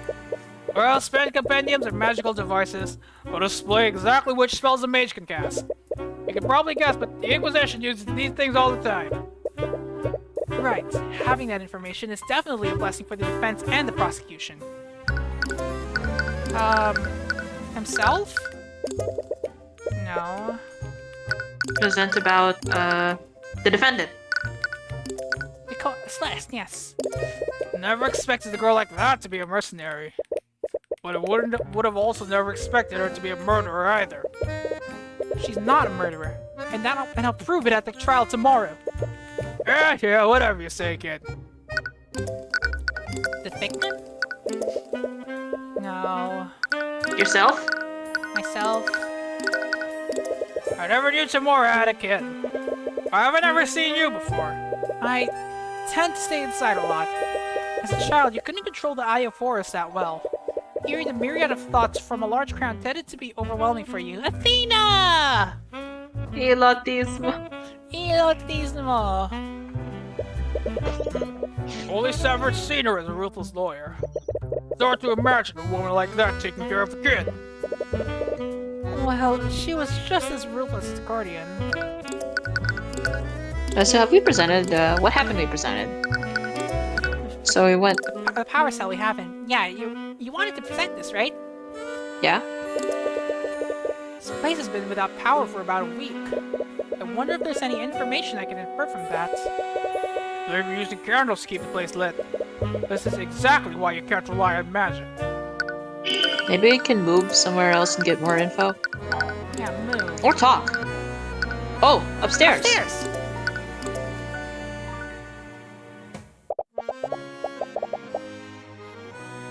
people keep seeing you up here, they're going to start asking questions. Leave the investigation to me. All you have to do is stay quiet until the trial is over.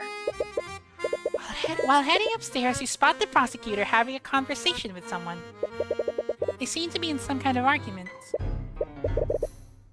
Enough! I will do as I see fit. It may be a steel wind, but this is my land. Oh, sorry. Oh, you're the defense attorney for the trial. I am. I'm sorry, but who? How rude of me. My name is Lord Garrick Pierce, the rumored noble of this land. His name is Pierce. Yes! Bruh. It's just a couple inches less on the nose. It's just a couple inches off the nose from Dade Man. Yeah, Frank Salwit. Excellent. As the ruling noble, I suppose I should thank you for playing your role in the current trial. As misguided as it may be, I suppose that you also think my client is guilty. It does not matter what I think. The entire Also, there's a lot of names in I've seen some names in 6 in Spirit of Justice that are on this level of on the nose, but are just obscured because they're spelled weird. Oh yeah, I got spoiled on like one name. I'll be your guide. That's what I'm saying. Like that kind of. I think I've heard it's like the joke, the obfuscation is just that they're spelled funny. Yeah. This entire scandal has done nothing but rile up the common folk. Magic is a gift to the nobility and the nobility alone. It is a symbol of their aristocracy and our divine right to rule. And now the bastard child has tainted that symbol in the public eye. All of that has nothing to do with her.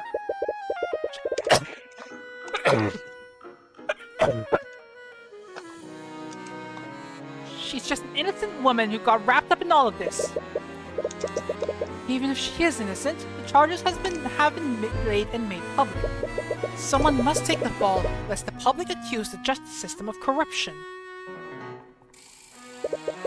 So you're saying that she should be found guilty even if she's innocent? What do you suppose will happen if she's acquitted? All the public will see is a mage going free despite a myriad of evidence. That alone would be enough to cause public outrage. Tensions between the aristocracy and the common folk are high enough as is.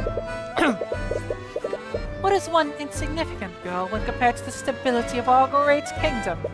That! That's enough. Stop antagonizing him, Pierce. Humph.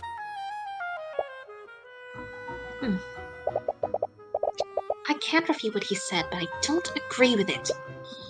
What? The system should be based on truth and justice, not on public opinion. Ah, so Clavier Gavin. Glad to have you here. Yeah.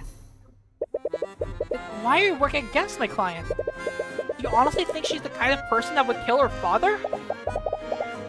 It doesn't matter what kind of person she appears to be.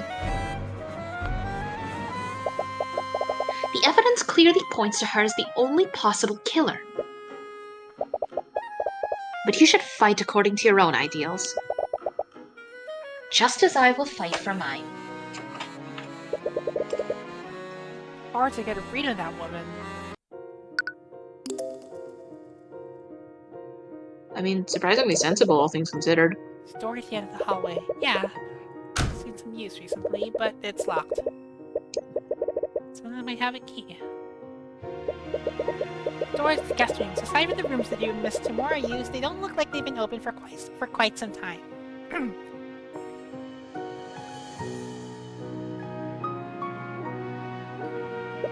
There's Still left candles wondering lighting what their in the argument hallway. was. Like, between, Between what? No, between, her and, Mr. McCoy. It's probably Right, about like- magic. Probably about magic or about something deeper, like, maybe they were arguing about a thing, like, ideals. Maybe, yeah. Maybe they knew each other for something. You look like they used to be part of the old architecture. Alright, nothing left to do here. Inquisition back. Oh. Oh, I can visit her now. You return to the dungeon to speak with Celeste. But when you check the cell she was being kept in, you see that it's empty. The Inquisition must be questioning her. Should come back later. Examine? Can you examine anything in here? I'll check after Cuthbert. this. You're back already. Sorry, I guess I'm just a little lost about where to go next. Well, I suppose I can give you some guidance. This time. Assistance! Sometimes it helps to speak with someone about the investigation. One character will almost always be able to assist you. Right, you can And they're speak showing you right there. Yeah, they're showing McCoy. She's definitely the Maya, and that means Ruby's the Mia. Let's hope that she doesn't die. Let's hope she doesn't go the way of me. Let's hope she goes the way of, like, Phoenix in the first case of, 4. You know? Oh, yeah. It's a painting of a knight. There's some text under it. General David Serrano, former chief of the King's Guard, beloved ally of House Steelwind, who served during the Great Luminite War. The annals of history have countless tales of his courage, wit, and heroism. With this plaque, we thank and honor him for coming to the defense of our kingdom in our greatest time of need. Lore. And another knight. Sir Diogo, former commander of the Arcane Inquisition. Well beloved by both the people and his fellow knights. After many years of service, Commander Diogo retired with honors. With this plaque, we thank and honor him for his dedication and commitment to the Kingdom of Wyverngard.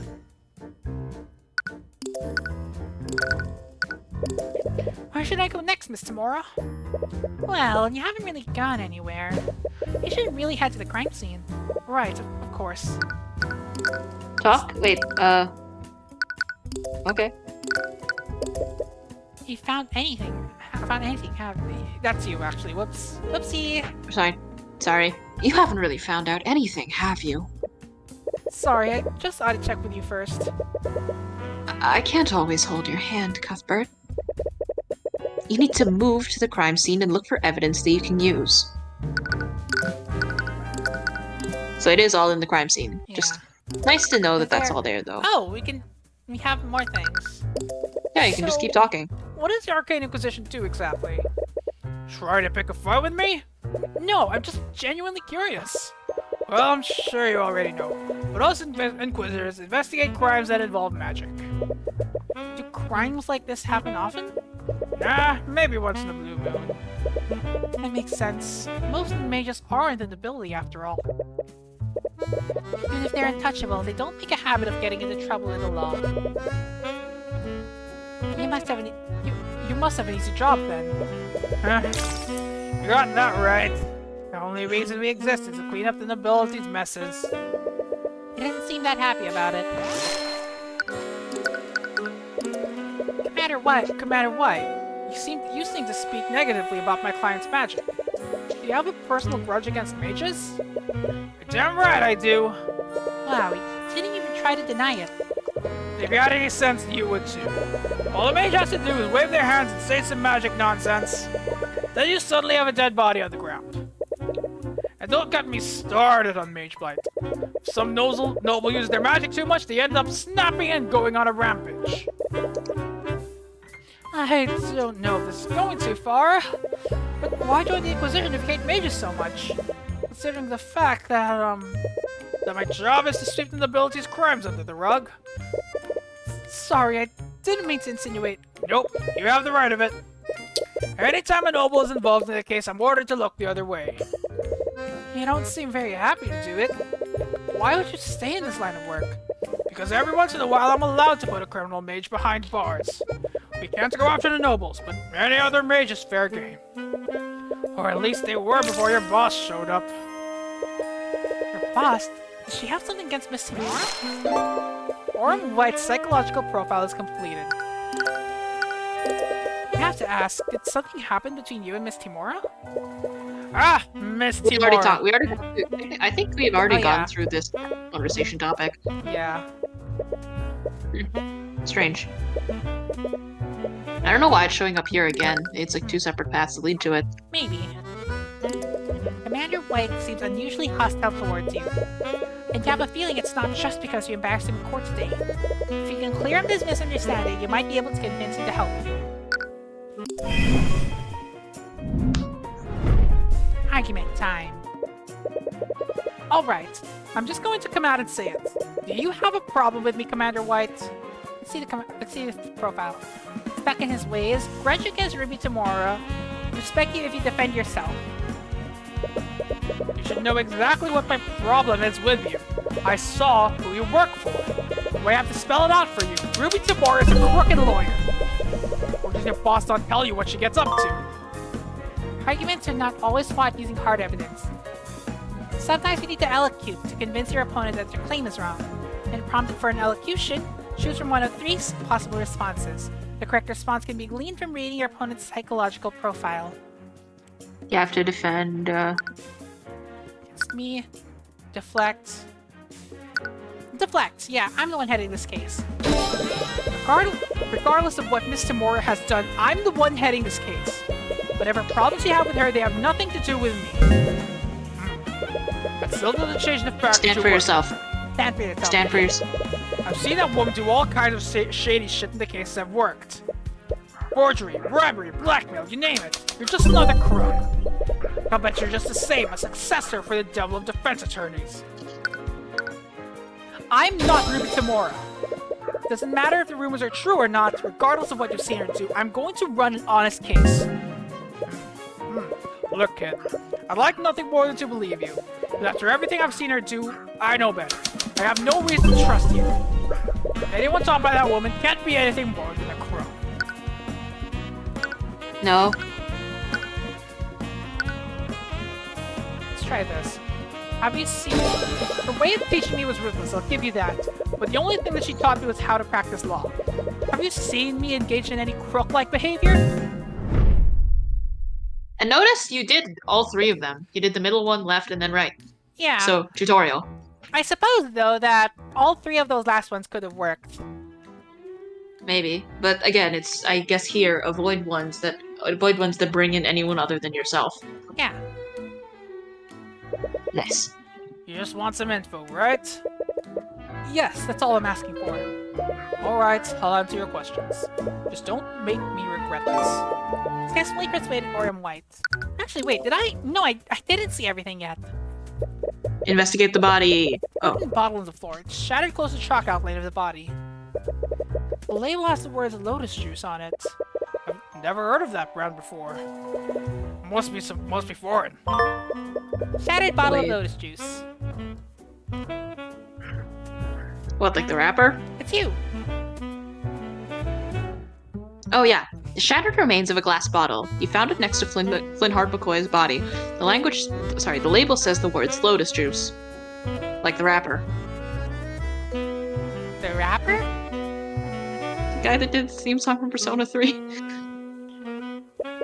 Oh, not familiar with that one, I'm sorry. Sorry. There's a chalk outline of a person on the ground of the tavern. This is probably where Flintheart died. The outline matches the picture the Inquisition took. Nothing seems out of place here. Alright. This probably goes without saying, but I don't believe that the sword is the murder weapon. Right, I guess you have to prove that someone else put the sword in there. Did the Inquisition find anything suspicious on the scene? You're asking if we found another bloody weapon lying around, we definitely didn't. That would be a little too convenient, wouldn't it? Let's say the girl really is being framed. If there was another murder weapon, the killer probably walked out with it. You think they could have hidden it somewhere in the tavern? Or could have cast a spell that made a sword. Cast a spell that made a sword, maybe. After the trial, Steelwind turned the place upside down and scanned it with her magic. If someone did hide a murder weapon in there, they hid it well. Or they hid it in plain sight. I can't believe you made such an obvious mistake during investigation. Well, shut it with that! I already got an earful from Steelwind about that mess. Well, you don't have to worry about me mucking things up. Zero One's basically taken over the entire investigation. Wait, does she have the authority to do that? Normally she wouldn't, but I know better than to go against orders from a noble. Right. There's definitely a strange power dynamic between them. But honestly, that girl sweats the details too much. She even had my men draw up a scale map of the crime scene. Wait, really? Do you have a copy? Sure, knock yourself out. Don't know how much good it'll do you. Map! Map! Map! Map! That's my description. Map. Let's check it out. Map! I forgot! Right! Oh, God. 5x5 cubes! 5 by 5 squares! And just... These feel like virtual tabletop assets! Yeah! They do! No, the doors! The doors at the bottom! They're moving their mini. You're gonna be moving their minis. Probably just Your gonna- Honor? Your Honor, okay. Objection! You say that she moved from the left all the way to the other side of the tavern within 6 seconds. But you Objection! How did you do that? She may have... Her Objection! movement She speed may have- was only 30 feet! Objection! And she already used her action to dash. Oh, sorry. She couldn't have used her action to dash because she had already made an attack against them. I see. So aren't you admitting that your culprit did assault the victim then? I was gonna say, but if that's the prosecutor. Yeah. Really is the Ace Attorney. Now I really want an actual rules lawyer Ace Attorney game. Ooh, that'd be funny. Yeah. But this, like, being, going through the how a spell works, Yeah. and then saying you can't. Lovely. I mean, we've done a bit of that in the Professor Layton Phoenix Wright crossover. I love that. I love the use. I love the rational, logical take on magic. I heard it was Prosecutor Steelman's first trial. Must be pretty talented, if that's true. Wait, I think we already did this. Again, I think it's that this is also the same it's because they give you the same dialogue for asking about them here is the same as presenting their profile. Yeah. But that's strange. No obvious evidence of another person at the scene. Hey, you okay? Or quite all of a sudden. Alright, just focus. Close your eyes and let everything else disappear from the world. Hey, you listening? Revisualization! Yippee! So there's clear evidence pointing to another killer. There is, however, evidence pointing to how Flintheart... Wait, what? There's no clear evidence pointing to another killer. There is, however, evidence pointing to how Flintheart moved before its death. What? What can we tell about how Flintheart died? There's no blood trail leading to or from the body. What does this imply about the location of Flintheart's death? Flintheart didn't move after the murder. No, so there was no... Didn't move out. Blood trail. Moved before. Oh! Let's run through all of the things. Moved during the murder. Whoops. Flintheart died where he was attacked. He didn't move from his position at all. Yeah, I guess you're right. There's also the autopsy report, which says that he died from a stab from behind. He was probably caught off guard and was too incapacitated to move anywhere else. This means that the attack happened at the exact position he fell over. Crime scene map! Let me see the map. I want to see the minis.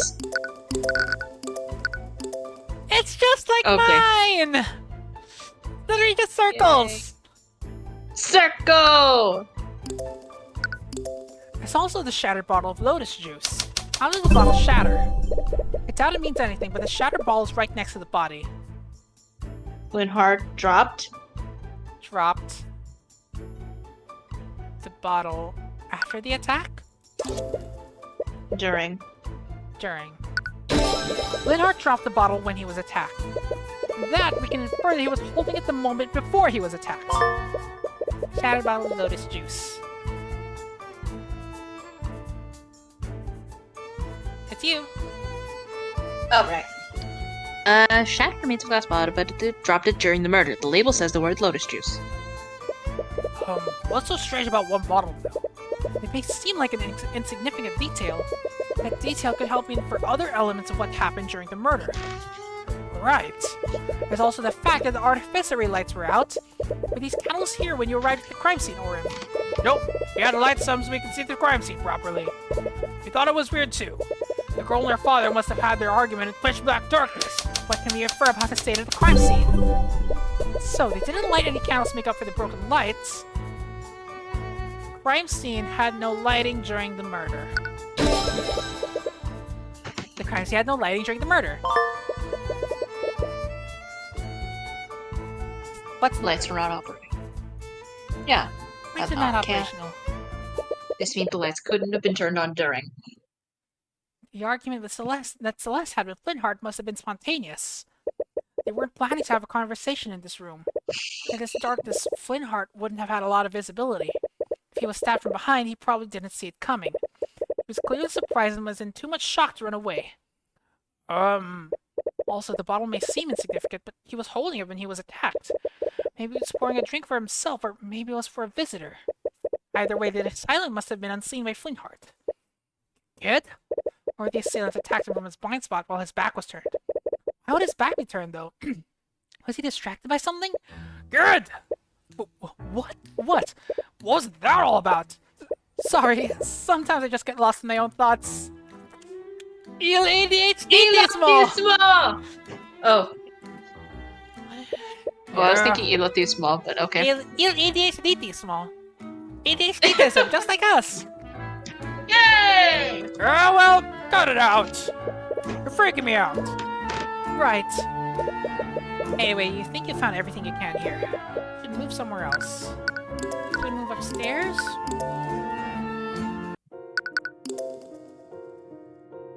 Huh? Dark? Examine everything. I thought I saw something that wasn't lit up.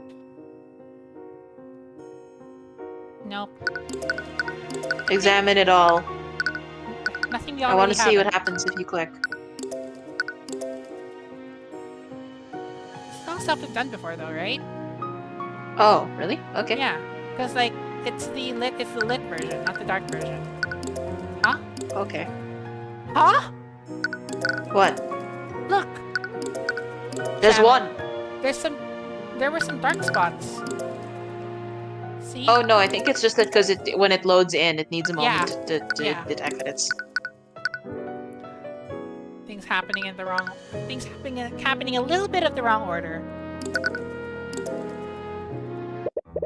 You return to the cell that Celeste is being kept in.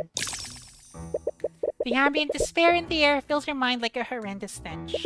You do your best to ignore the emotions of the other prisoners, but you haven't had much practice blocking out this many people.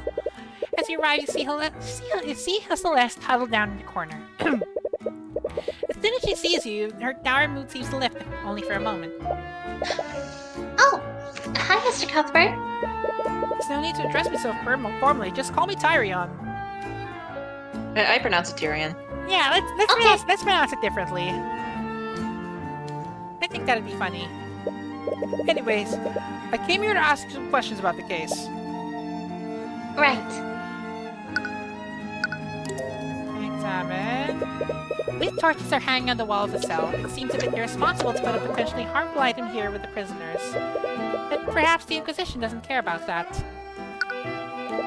The cell has a barred window. Even if a prisoner somehow broke through the bars, there's a 3-story drop to freedom. There's only one locked door that leads into the cell, and it seems to be locked by some kind of magical mechanism. Sorry for freezing up like that. I almost lost us the trial. No, there's no need to apologize. You did great. It was only thanks to her. If she hadn't calmed you down, who knows what would have happened. I still don't understand, though. Why were there traces of magic on my dad's body? Right. It Those traces of magic were on the sword and the body. Magical traces are particles of magical residue that are left behind when a mage casts a spell. They only linger around for 48 hours, and that gives you a rough timeline of when and where a spell was cast. Did you cast Mage Blade on your sword that day? I did. I usually cast it when I train in the morning. That explains why there was a trace in the sword, at least. Did the trace on my sword leave the magical trace on my dad's body? No. Magical traces can't be moving around physically. For a spell to leave a trace, it has to be active when physical contact is made. Really? What does that mean then? Whatever killed your father had a transmutation spell active on it at the time. The magical trace on your sword was just an unlucky coincidence. I can't believe this. Could you tell me more about your father? Sorry, I know this must be difficult after everything that's happened. No, it's okay. If it helps you, I'll try my best to answer your questions. Were you two close? We were. I'm sure you know this by now, but I was adopted by him and my mom. And even though I didn't have their blood, they treated me as if I did. He loved me with all his heart until... Yeah. Until what? Did it have something to do with the argument they had? I'm sorry to say this, but I could hear your argument from my room that night. Could you tell me about what happened? For as long as I can remember, my dad has hated mages. I'm not sure why, but if you even mention magic around him, he'll fly into a rage. Oh no, homosexuality allegory!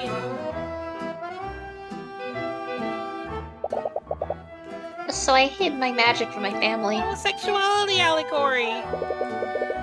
But why even learn magic in the first Oh, sorry, I place? read that. Yeah, that's yours. Why even Your learn line. magic in the first place?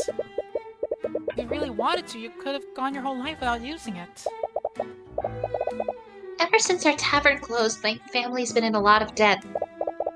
I decided to become a mercenary and use magic to enhance my ability to fight. Most mages are in the nobility, so people will pay a lot for a sellsword who can use magic.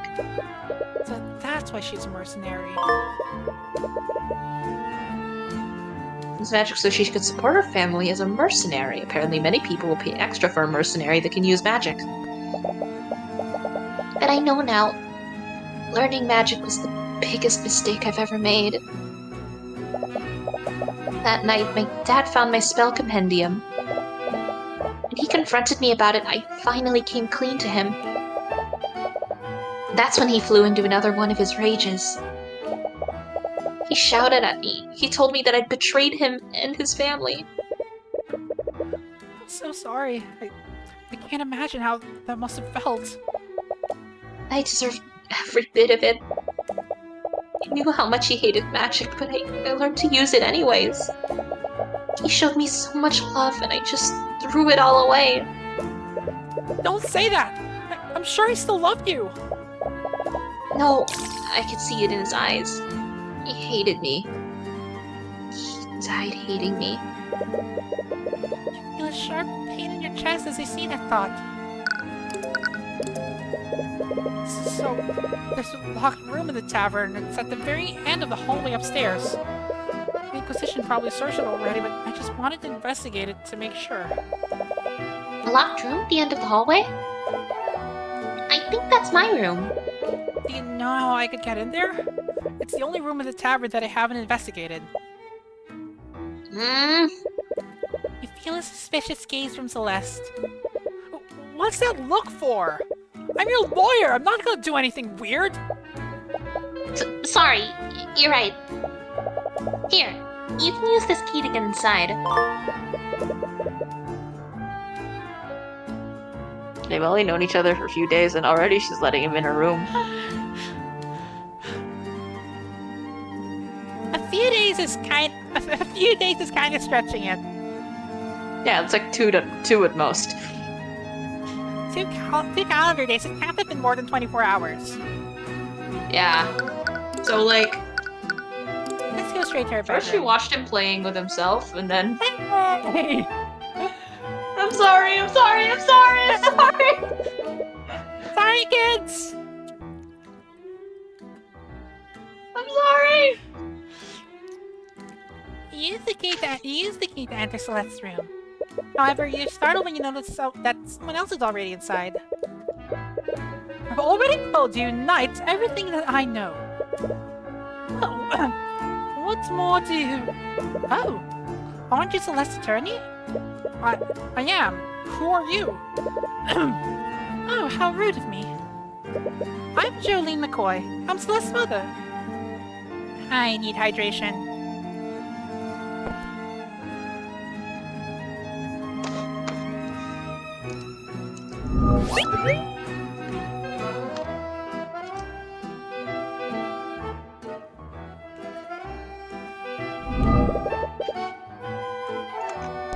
I was at the trial this morning. I can't thank you enough for everything you've done for my daughter. So if this is Celeste's mother, she might be able to tell you more about Flintheart. About that, do you mind if I ask you some questions for my investigation? Oh, of course! I'll do anything I can to help. Can you tell me why your husband hated mages so much? I understand that most people dislike the ability and associate magic with them. On that night, it's like he was furious as Celeste, specifically because she was a mage. Oh, you must have talked to Celeste. I wasn't there when their argument happened. But I can only imagine what he said to her. Do you know what happened to him? Why does he hate magic so much? Celeste doesn't know about this, but years ago, Flintheart had a sister named Effie. When we were all children, we were friends with a boy named Garrick Pierce. Garrick. You. He was the son of the ruling noble at the time. Garrick Pierce? Isn't that the nobleman that was speaking with Tyrion earlier? We were all inseparable at the time. He'd always sneak into town to play with us against his family's wishes. They probably weren't too happy about that. He was quite rebellious back then. But he's a completely different person now. Aww. But everything changed when Garrick began learning how to use magic. One day when we were playing together, he wanted to show off the spells he'd learned. He was told not to use his magic without his instructor there, but he was just too excited. He began casting his spells, but something went horribly wrong. He lost control of his magic and finally wounded Effie. We tried to bring her back into town, but by that time it was too late. She was already gone. I'm sorry. That must have been traumatizing for all of you. The next day, the Arcane Inquisition came to investigate what happened. House Pierce used their connections to cover up what happened. They even threatened Flintheart's family into keeping quiet. After that, the official story was that Effie had been mauled by a wolf. That's not surprising. The nobility seldom take responsibility for their actions, even for a mistake like that.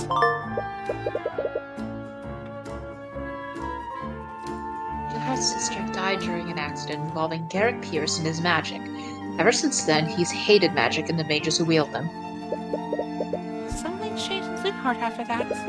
He began speaking out against the nobility. Eventually, he started hosting rallies in this very tavern. Each night, more and more people began listening to his words and joining his cause. The number of people that he'd gotten under his banner was terrifying. There was even talk of an angry revolution against the kingdom. That might explain why someone would go out of their way to kill him. I knew how much danger he was putting himself in, but no matter how hard I tried, I couldn't convince him to stop. His attitude didn't even begin to change until we adopted Celeste. Can you tell me more about Celeste? How did she become a part of your family? It all happened many years ago, back when the McCoy Tavern was still open. We were closing one night when we found a baby with white hair abandoned in the dining area. We waited weeks for her parents to come by, but no one ever came looking for her. And that baby was Celeste? Yes. Flintheart and I had always wanted a child. I thought that Celeste must have been a gift from the Scaled Lord. But one day I saw Celeste practicing her magic. I think that's when I realized that someone from the nobility must have abandoned her at our inn. I didn't care though. I loved her all the same. I'm sure Flintheart did too. Wait, you knew she was a mage all this time? I did. I haven't known her very long, but she's a terrible liar. must have noticed too, but I think that he didn't want to believe it. My fault. I should have forced him to see the truth. I spoke with Celeste earlier. She thinks that her father hated her because she was a mage. There's no way he would ever feel that way. He loved her more than anything in the world. No matter what he said to her that night, nothing would ever change that. After seeing them together, you've figured as much. Celeste was the world to him. When we adopted her, it was the first time in decades that I'd seen him so genuinely happy. They must have been really close. More than anything. You want to hear a story? Celeste had just returned from her travels. She wouldn't stop talking about this foreign drink that she loved. I think it was called lotus juice or something strange like that. Well, Flintheart did everything he could to have it shipped here. He called in a bunch of favors with some of his revolutionary friends. But in the end, he was only able to get a single bottle of it. And then it broke. Because he was going to prepare that for when she came back home. No. It's really that rare? Yes, I wouldn't be surprised if it were the only bottle of lotus juice in the region.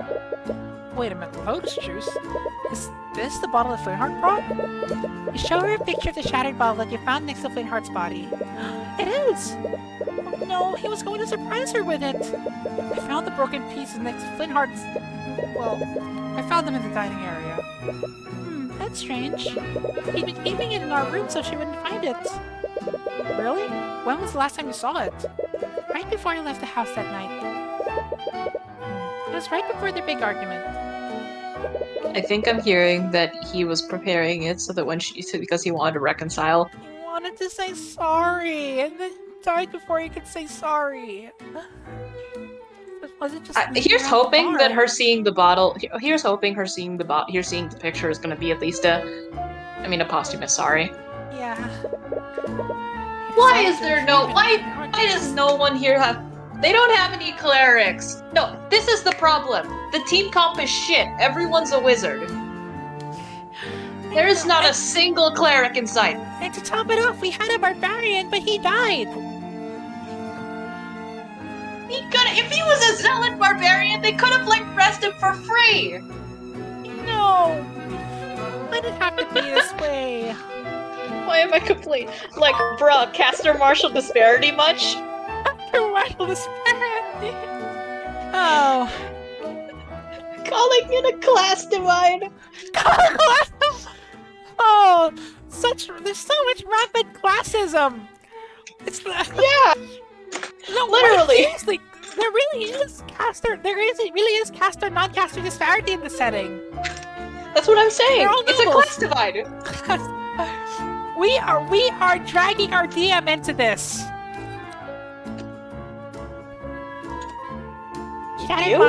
Shattered bottle of lotus juice has been updated in your notes. Damn. Alright, you think you've investigated everything you can now. But there's still one last thing you need to do. You had yourself in one last conversation with Celeste. Is it because you have to tell her that your dad didn't hate her? Yep. Oh, Hey. your turn. You're like. Oh, you're back. Did you forget something? Actually, there's one last thing I wanted to talk to you about. Oh? Earlier you said something I just can't let go. You said that your father died hating you. But after... Hey! She didn't actually say that! She never actually said that. But after everything I heard about him, I don't think that's true. No, Celeste. Objection.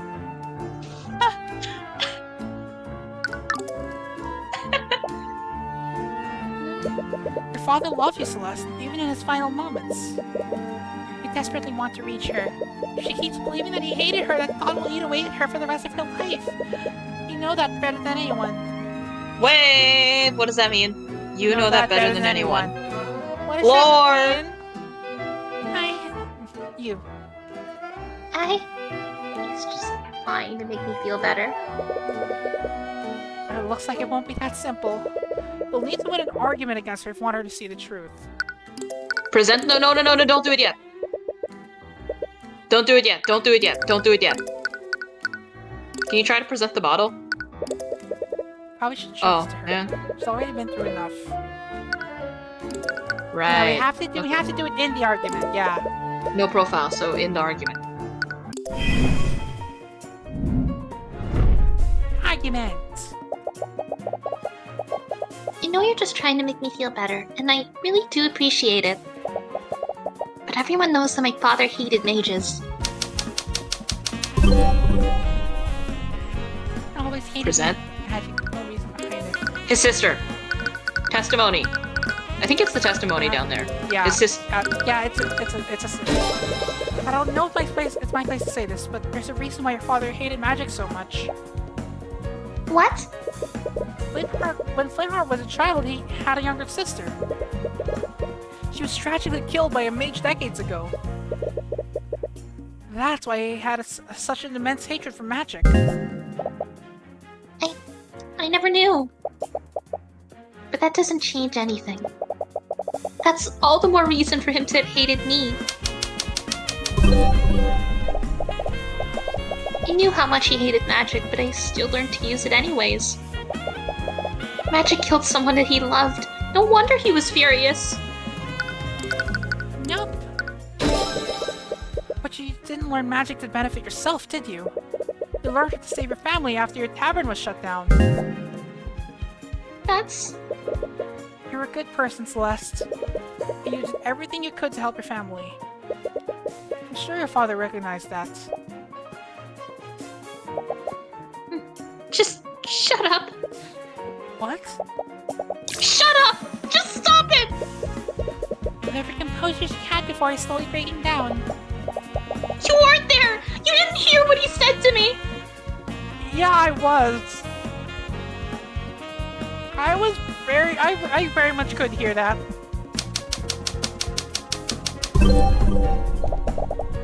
I can see it in his eyes. There's no way he would ever forgive me. Take a look at this picture, Celeste. What? A shattered bottle? Wait, is that a bottle of lotus juice? Do you know where I found this? On the floor of your family's inn. What? That can't be true. I tried to find it here, but no one sells it in Wyverngard. Your father knew how much you loved this drink. He called in quite a few favors just so he could have it imported for you. He did that? Your father didn't hate you, Celeste.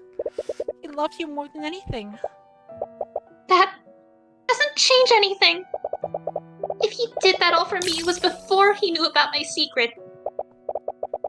I'm sure he never would have done that if he knew the truth. It's not true at all. What the hell would you know about him? You barely even knew him! How could you possibly know how he felt about me? Don't you think I want to believe he still loved me before he died? But I know the truth. There's no way he would ever forgive me for what I did. It's not just the fact that he brought the drink for you. Also where the bottle was when it shattered. What do you mean? Your mother said that the bottle was stowed in her room before your argument.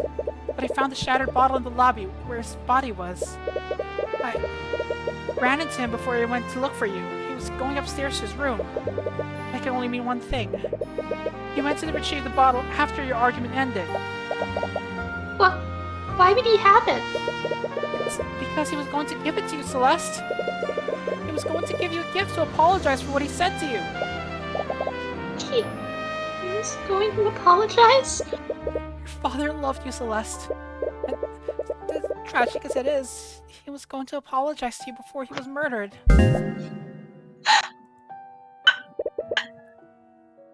I don't like this. Daughter, working as a mercenary of all things. Come on, Dad. You know I can handle myself. I don't doubt it. You still shouldn't have to risk your neck for our sakes. They close the inn, Dad. We won't be able to survive unless I do this. Just be careful, okay? I don't know what I'd do if anything happened to you. No matter what anyone says, you're our daughter. And we'll love you until the day we die. Dad, How could I ever think that? I'm sorry. I'm so sorry, Dad.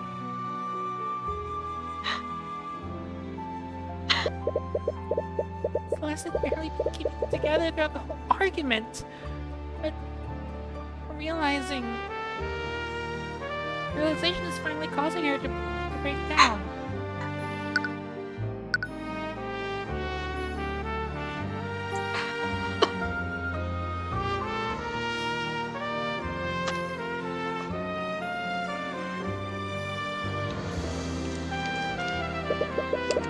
He begins crying loudly as she quickly embraces you. In this cold, dark place, she probably hasn't felt warmth of any kind for the past day, I Other than the guess. torches. It's Yeah. only been like 2 days. Yeah, it definitely hasn't. Caught No, off because it's guard been and like they feel- said tomorrow morning for the trial, so. Yeah. You're caught off guard and feel a little embarrassed, but you comfort her while she vents her emotions.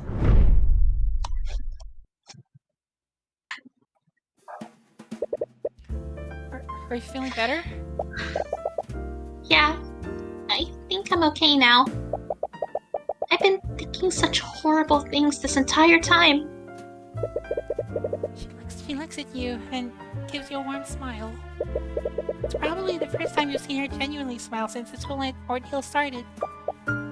Thank you. But is everything really going to be okay? I'll make sure of it. I'll get justice for you and your father. It doesn't matter who stands in my way. Even if they're man, king, or god. You're completely different now. What happened to the nervous wreck from before? Please forget about that. Anyways, take some time to rest. Trial's going to resume soon. With that, you've done everything you can for now. You've learned a lot about what happened the night of the murder. You just hope it's enough. But even with your investigation, you still don't know what the prosecution has planned.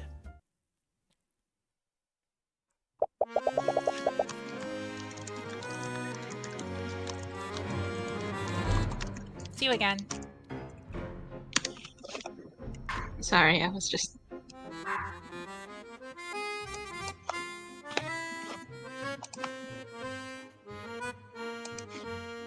Has Pierce told you all of the details, Mr. Rudolph? Will you remember them? Yes. I pride myself on my eidetic memory. Make sure to differentiate that from the judge voice. Just so there are no misunderstandings, I do not approve of this. You said it yourself, Lady Steelwind. There's no possible way that I could have done the deed. It has to be the bastard child. We don't know what sort of tricks Ruby tomorrow might pull tomorrow. Just see this as a way of securing a just verdict. Save? So, That's that scene was.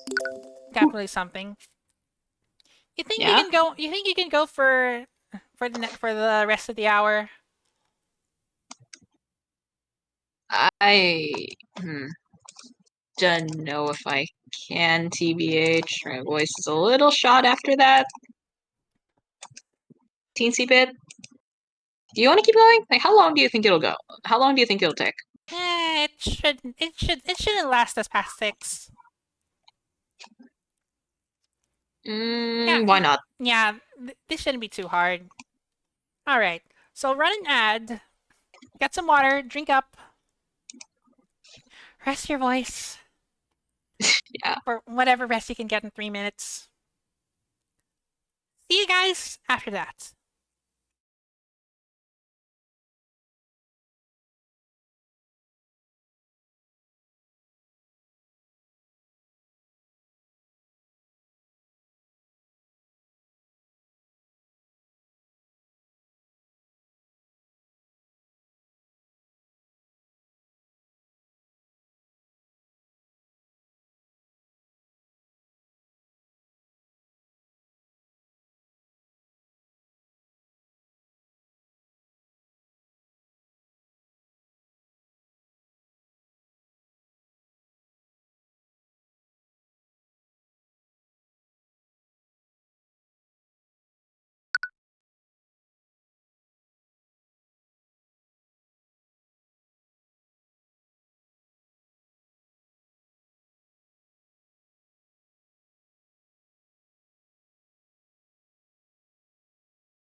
And we are back. What? Alright, it's time. Hello, Cuthbert. Oh, hi, Miss Samora. You're a lot less jumpy than you were yesterday. I'm glad to see that you're finally getting used to things. So, what did you find in your investigation? You tell Miss Samora about everything you've learned over your investigation. There aren't a lot of clues that point to what actually happened. Yeah, I know a lot of details about the crime scene, but nothing about the crime itself. This means I'll have to rely solely on pointing out contradictions in the witnesses' testimonies. Being reactive to the prosecution's moves is a valid strategy. Honestly, I think it was a miracle that you got the commander to cooperate with you at all. Right. We almost forgot.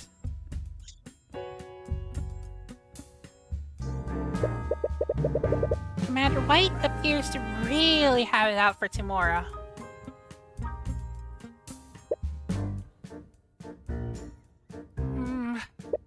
Actually, Yeah? I wanted to ask about that. Did something happen between you and Commander White?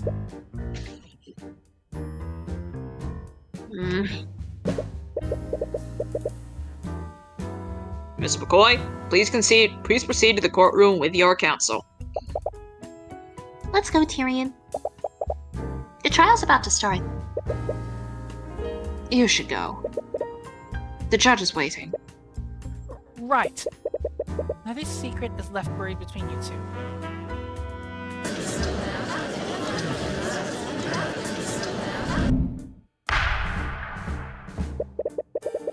Court is now resumed for the trial of Celeste McCoy. Let us review the proceedings from yesterday. Yesterday, the defense presented some shocking oversights made during the investigation. Yes, I personally saw to it that the investigation was conducted properly this time. I see. I suppose that puts my mind at ease. At yesterday's trial, we found an inconsistency between the crime scene photo and the autopsy report.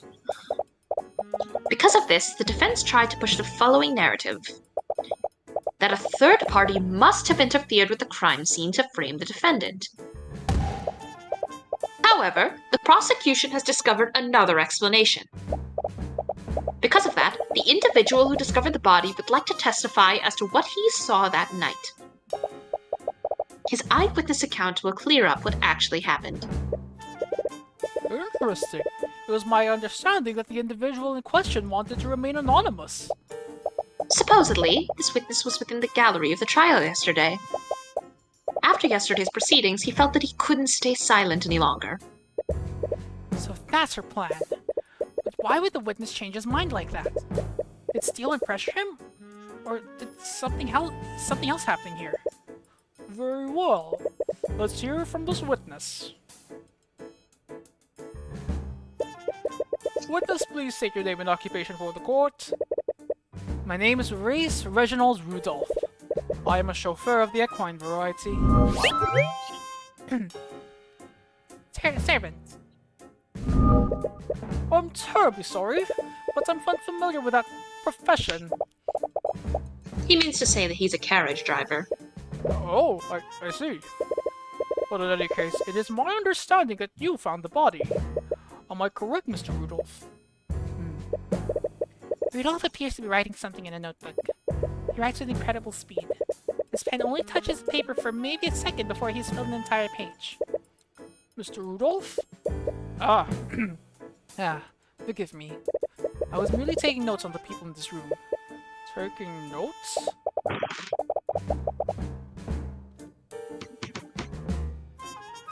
Oh, he's Mr. Solid. Mr. Solid. The witness has a certain compulsion to keep a record of every event that he witnesses. I see. Then I assume we will receive an accurate testimony of how you found the body. You. Actually, I witnessed much more than that. Saw the crime as it was being committed. And I wrote down everything I saw. What? He really... Nani? This guy really saw it. Not just saw it, it's Mr. Wrote it. That is quite the claim. If that's true, why did you choose to remain silent until now? We had initially concluded that the evidence alone was decisive enough. Therefore, we saw no need at the time for his testimony. However, these circumstances clearly changed during yesterday's trial.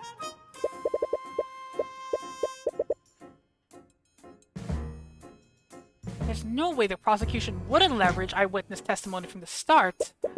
Something else is happening here. Very well. Mr. Rudolph, please testify to the court about what you saw last night.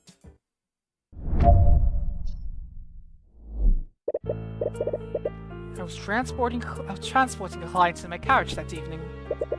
We were driving by the McCoy Tavern when we heard a disturbance. This occurred at 1:28 a.m. Is that consistent with the autopsy? It states nothing.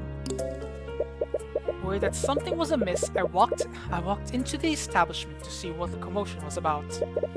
There I saw the defendant. She was lit by the blue glow of the dining room lights.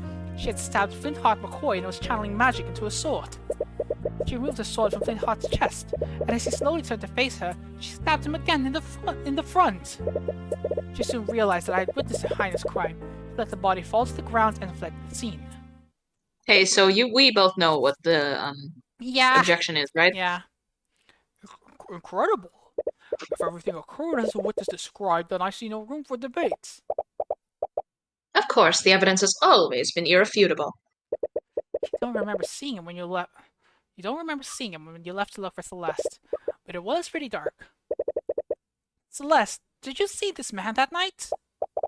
No, this is my first time meeting him. And I didn't see him when I ran out of the tavern that night. He has to be lying. Does that mean he's the one who killed my dad? She tries her best to hide it, but you can sense her restlessness. It's hard to say right now, but it's definitely a possibility. The defense may now begin their cross-examination. We know. We know, yeah. Skip right ahead. Or unless you want to press first so you know stuff. Yeah.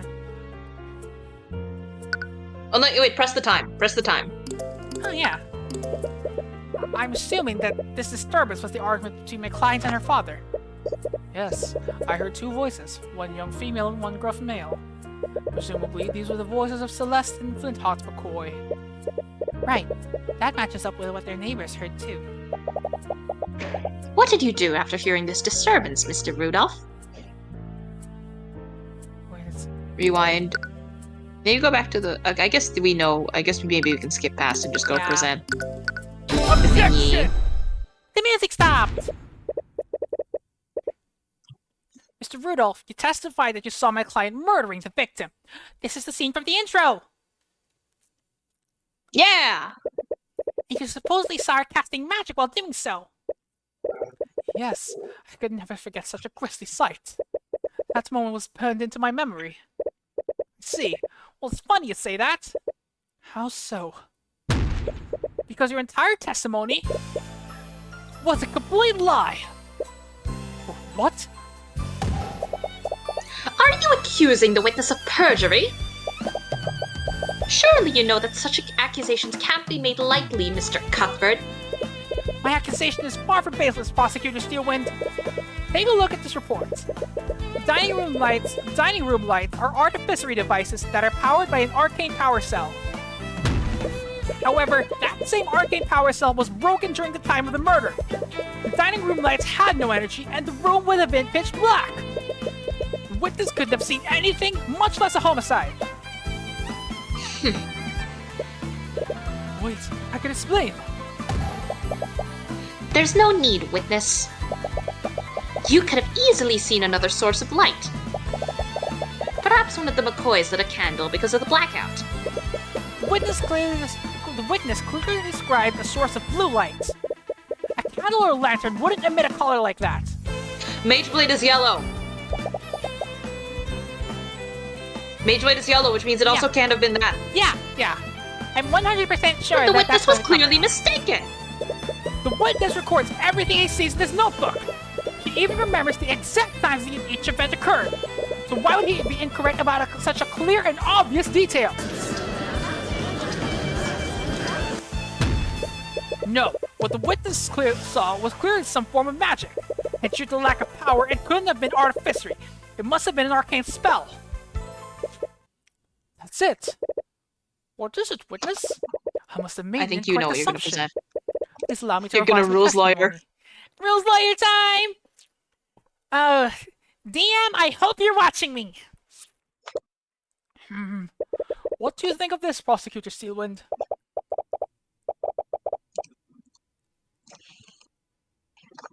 Caroline. Oh, sorry. If the witness was to revise his testimony, then I see no harm in obliging him. And you, Mr. Cuthbert? If he thinks he saw something different, then it's only fair to hear him out. I'll tear through each of his lies no matter what he does.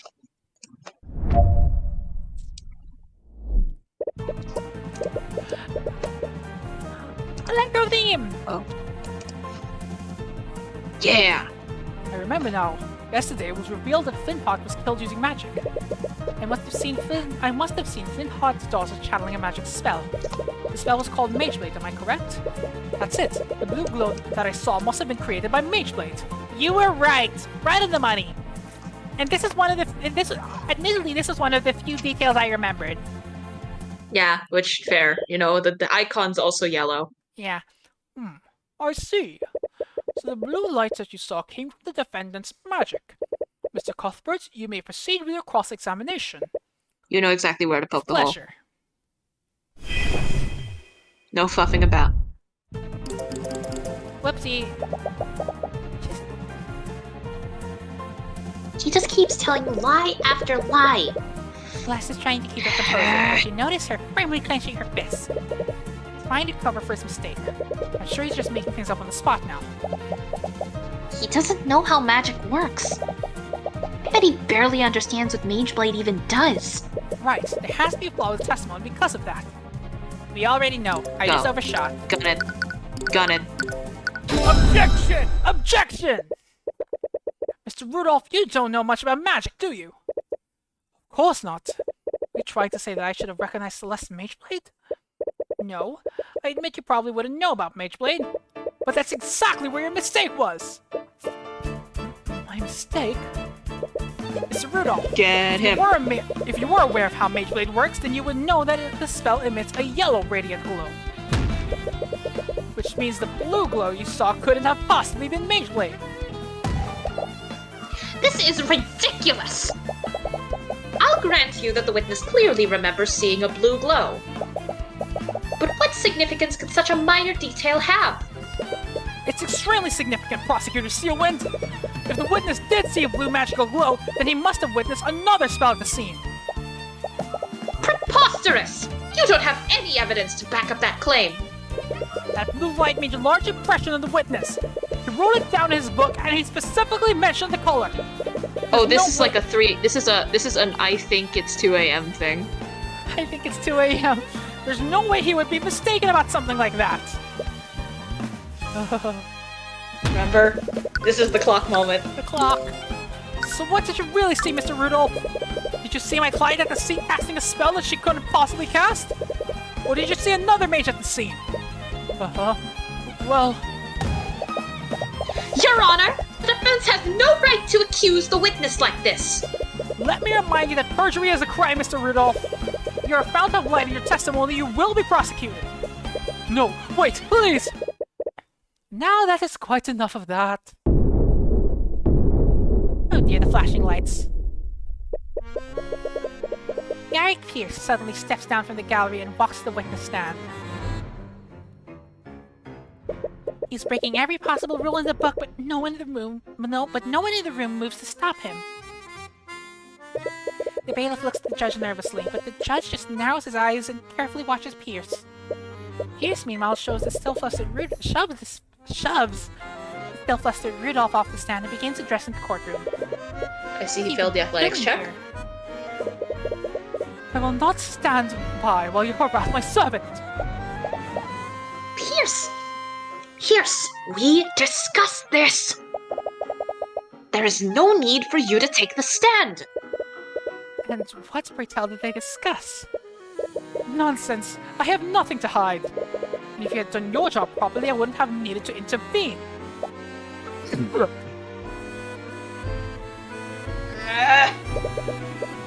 first time, Tyrion doesn't seem to have control of the situation.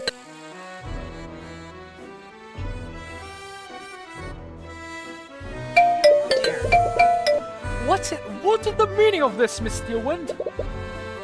Who is this man? This is Garrick Pierce, Your Honor.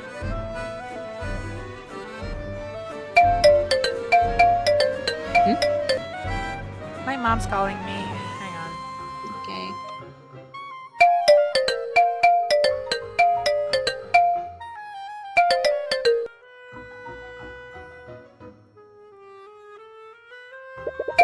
That is Lord Garrick Pierce to you, Steelwind.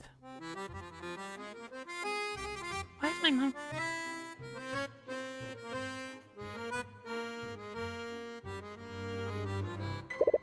I am the honorable heir to the Pierce noble house. In any case, I must apologize. I'm afraid that these misunderstandings are entirely my fault.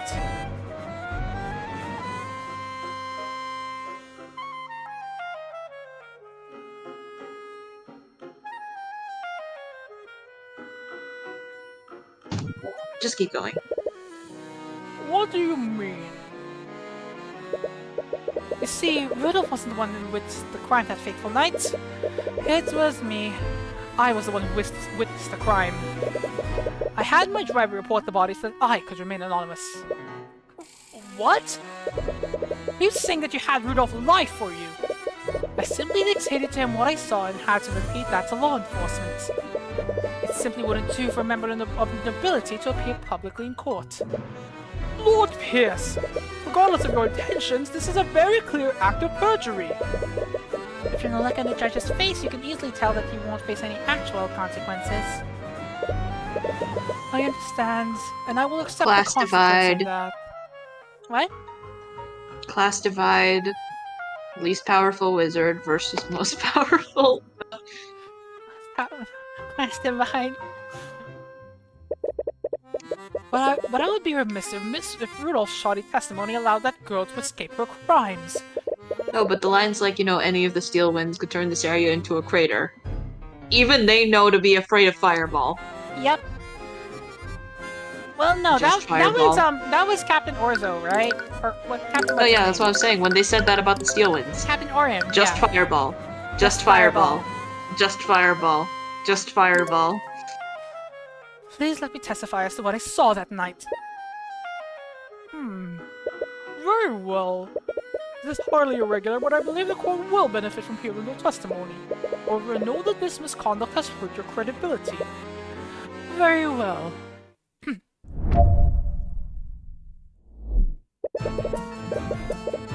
On the night of the murder, I found myself unable to sleep, so I went on a leisurely carriage ride around Cornhaven. I happened to be passing by the McCoy Tavern when I heard a loud commotion from within the building.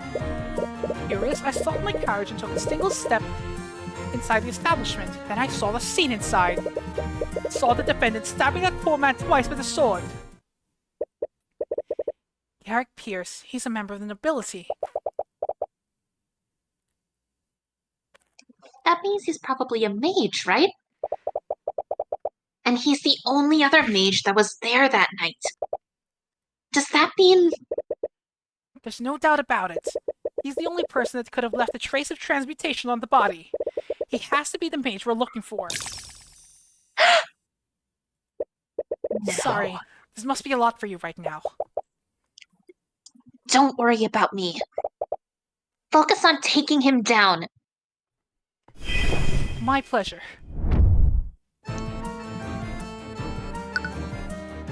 On the night of the murder, I found myself unable to sleep, so I went on a leisurely carriage ride around Cornhaven. That seems like a strange way to pass the time. Not that you believe him for a second.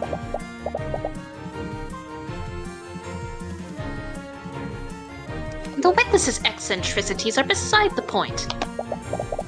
What matters is that he was clearly at the scene. I wouldn't quite put it that way, but nevertheless, I happened to be passing by the McCoy Tavern when I heard a loud commotion. I from within the think you building. can actually find, like, let's look for contradictions. Loud commotion from within the building, nothing there. There. Next. Curious, I stopped by my carriage and took a single step inside the establishment. Then I saw the scene inside. I saw the defendant stabbing the poor man twice with a sword. Wait, Press, maybe? wait. If it's not a press, then it's this. If it was pitch Well, you black, can see it straight from the... You can see the body straight from the door, but so if it was pitch black, that tracks. You would present the cell, not the map, if there was no... I'll press it. Just if Oh yeah, this gives us info. he was at the tavern entrance, that wouldn't mean he was here.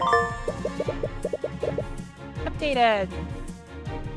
I guess press everything then, if If you it's saw the entire relevant. scene from the tavern entrance, it'd be quite dark considering the lights weren't operational, even if my client was using Mage Blade at the time. Of course, I'd forgotten that detail. I couldn't see what was happening, so I used my magic to illuminate the scene. You used magic at the crime scene! Yes, I remember it clearly. I conjured a blue light to illuminate the scene. That same blue light must have been what my driver saw. Odd that Rudolph didn't witness the crime at all. If I had to guess, Mr. Rudolph must have seen the blue light from the carriage. He must have made that detail a part of his testimony earlier. That actually makes a lot of sense now you just think about it. Rudolph was so sure that he saw a blue light, it would be strange if he was lying about that. But anyway, which spell did you use to illuminate the crime scene? It was the Conjure It was- Light spell. Right. Luxo. I'm gonna read this. So, school, conjuration, incantation, luxo, generation, gesture, none, duration 1 hour, concentration, yes. A mode of magical light appears in the caster's hand. The color of the light is chosen and can be changed at will for the spell's duration. This mode of light provides illumination up to 15 feet of the caster and no further. Aha! Your Honor, if the witness used magic at the crime scene, then I'd like for his spell compendium to be added to the court record. I see no reason to invade the witness's privacy over a trivial illumination spell. I agree. The defense would need a stronger reason to requisition the witness's spell compendium. Right you are, Your Honor. Your wisdom is truly fitting of your station. Now shut up. I think we know, Clearly see the cloud I think- unfold. Yep, it's the map. the conjure light. Spell. Oh, no, I was gonna say present the spell. It's either present the spell or the map. Objection! It's the spell. Yeah. But I wonder if the map would have worked too. Either one would have worked on it, I feel like. Yeah. Because it's a discrepancy between the map and the spell. Yeah. Got it. Lord Pierce, you said that you illuminated the scene from the tavern entrance, and you only took a single step into the building. Of course, I remember it very clearly. I stood only at the entrance. In that case, I'd like for you to take a look at the map of the tavern. If you take a look at this map, that will place you right here where the W is. Am I correct? Of course I was. I do not know what you wish to achieve by having me repeat that fact. It's Well, rules lawyer. It's too far. His distance. You Oh, can't cast fine, that spell. It's too far away. No, you can, but the spell wouldn't have done anything because you're too You far don't away. have dark vision. You don't have dark vision! I find it interesting that you illuminated the crime scene from all the way back there. Considering that Conjure Light only illuminates an area within 15 feet. What? The spell's range is irrelevant. We've already established that the victim would have been illuminated by Mage Blade. During his testimony, Lord Pierce clearly stated that he couldn't see what was happening. That's why he cast Conjure Light in the first place. However, Conjure Light doesn't work like a normal source of light. It only provides illumination up to 15 feet of the caster and no further. If he had stated the entrance, his spell wouldn't have done anything to help him illuminate the scene. But what does this mean? What's Pierce? Did you illuminate the crime scene or not? Well, I can answer that question for you, Your Honor. Lord Pierce did illuminate the scene of the crime. He illuminated because he was standing right where it happened. Mr. Cuthbert, are you trying to say that Lord Pierce was that close to where the murder occurred? How would that be possible? Well, there's only one way this scenario would make sense, Your Honor. And that would be if Derek Pierce was the one who murdered Flintheart McCoy.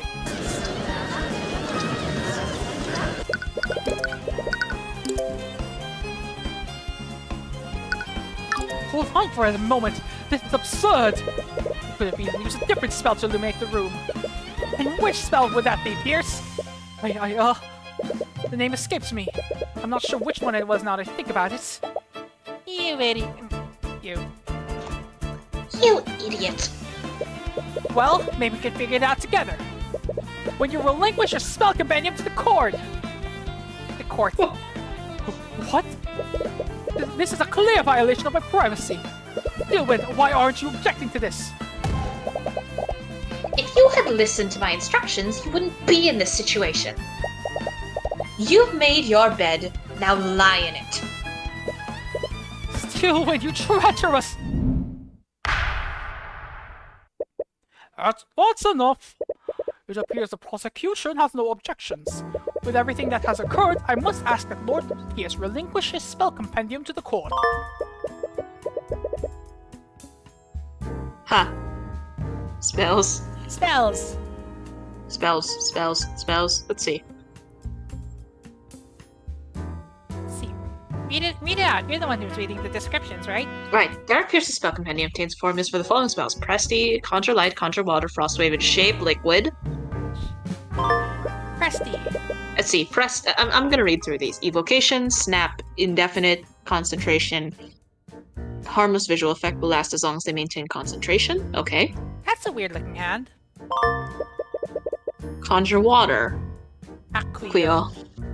Just mix water. Keep going. Okay. So he's very ice and water magic. Yeah. Okay. Transmutation. No concentration. Yes, keep going. Shape liquid. Shape liquid. Big aqua. Traces of transmutation magic on the weapon at the moment of contact. I cannot help but feel that this is related. Okay. Good job, Tyrion. We got a spell compendium.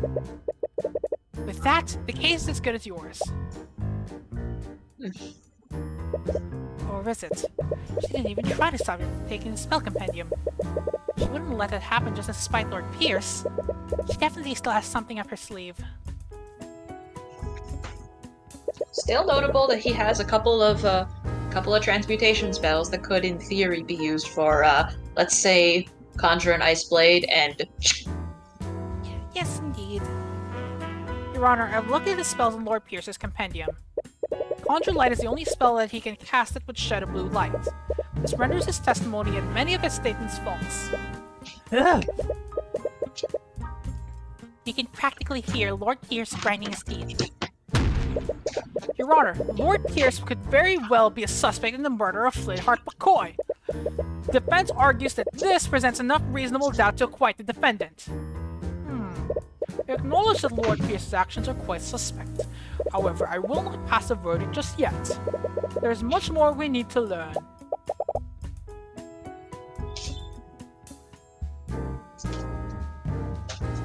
Let's see. Oh. What? That's not how it works. We proved that there's reasonable doubt. That should be enough to acquit me, right? In a normal case, maybe, but it's different for this trial. The public won't accept an unsolved homicide involving magic. Unless we can unequivocally prove your innocence, the court will keep drawing out this case. What? But that's not fair! That's just how the system works. Court system doesn't exist to exact justice. It exists so the kingdom can save face. No. However, the court will be suspending the trial of Celeste McCoy until further notice. That is, until Lord Pierce can be investigated as a possible suspect. Objection! Looks like you have something to say about this. A possible suspect? The very idea of that is preposterous, Your Honor. Damn it, you knew she was planning something. Let's revisit the basic facts of this case, shall we? Flintheart McCoy was murdered using a blade with a transmutation spell active on it. Mr. Cuthbert, why don't you tell me the spells that Lord Pierce knows?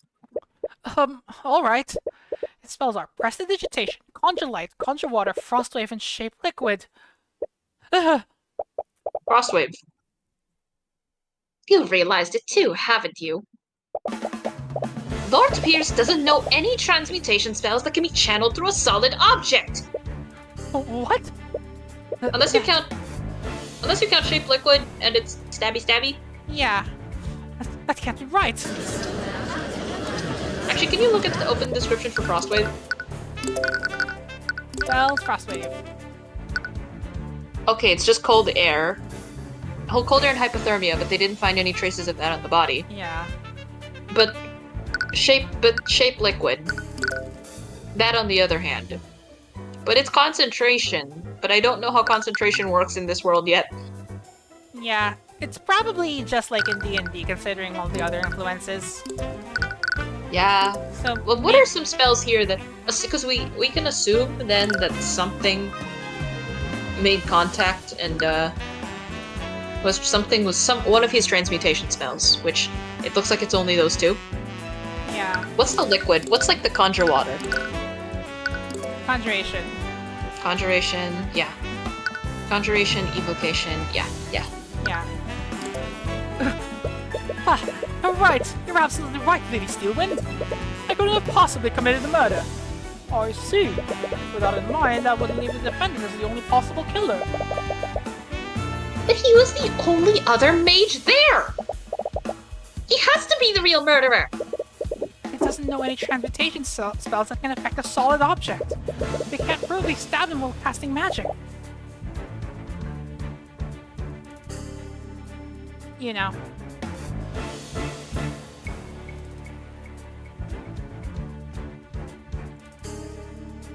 Dead?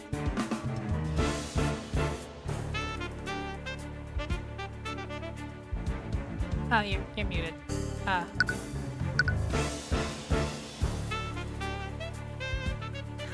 I'll take over from here. Wait a minute. How did he do it then? He's right. How did he do it? There are traces of transmutation magic on the wound, and Flintheart was definitely stabbed by something magical. But none of his transmutation spells can affect the steel blade. Does that mean he used something else? The defense did cast some doubt on this witness's testimony.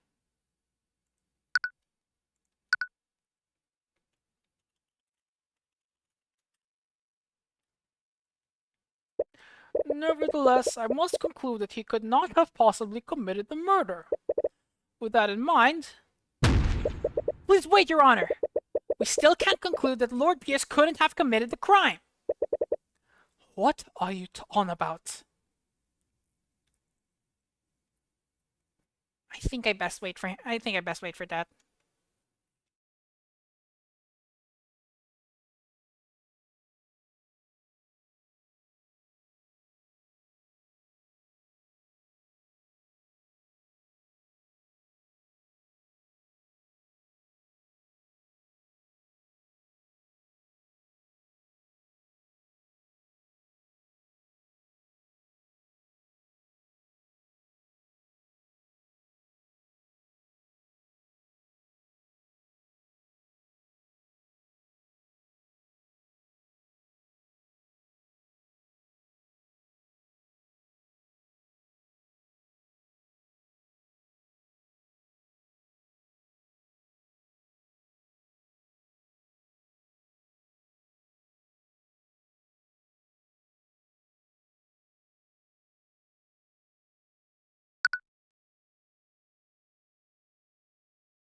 Yeah, see that?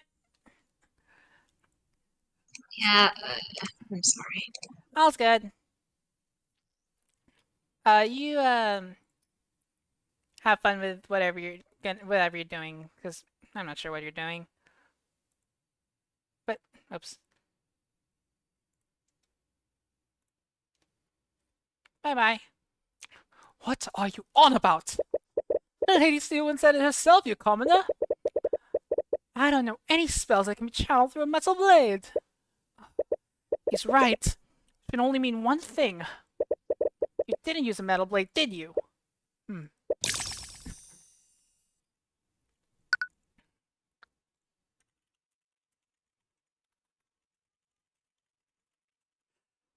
Man.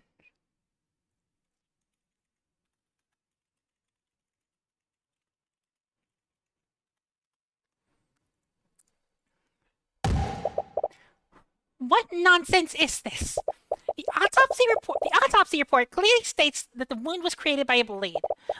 If he didn't channel magic through a blade, how could he possibly have committed the crime? Yes, your claim seems quite contrary to the facts thus far, Mr. Cuthbert.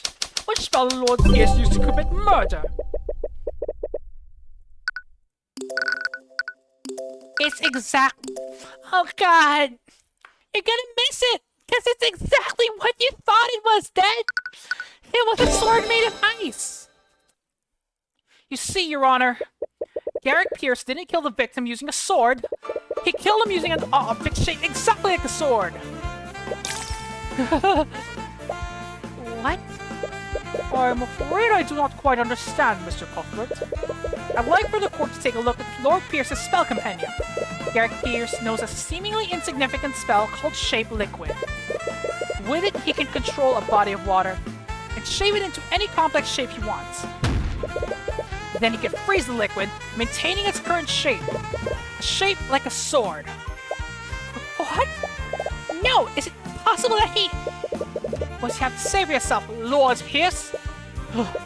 What do I have to say? His breathing becomes more frantic. He's clearly not used to being put in a corner like this. You can see his stress and frustration emanating through the eye of Horus. You have him now. Time for the finishing blow. Time! Let's just turn the music back up a little bit. I'll tell you exactly what's happened, you commoner. I'm not the one on trial here. We're here because that bastard child didn't know her place. She's just a peasant, yet she still learned the arcane art. And look what's happened. I saw the murder. I witnessed everything. That girl used our holy arts to murder her father in a fit of rage.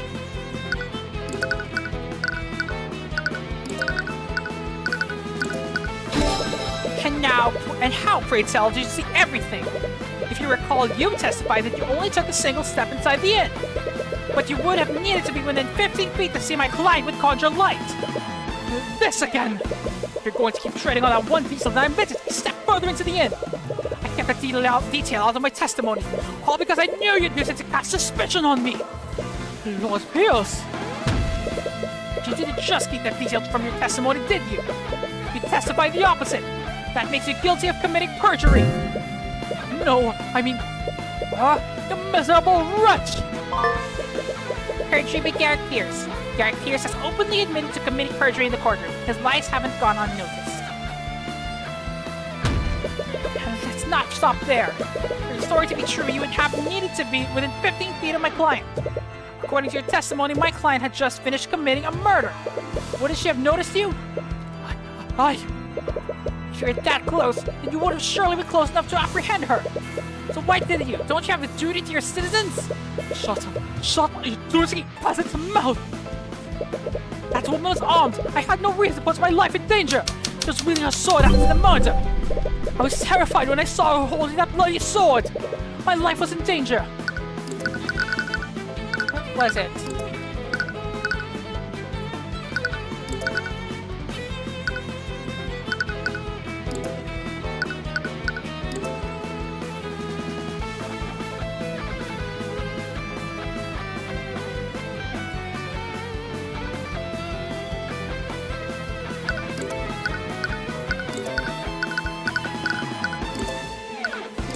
sword. How'd I prove she wasn't wielding her sword? Useless holding your sword after the murder. With a proposed sequence of events that shouldn't be possible. Is there a piece of evidence that proves Celeste couldn't have been holding the sword?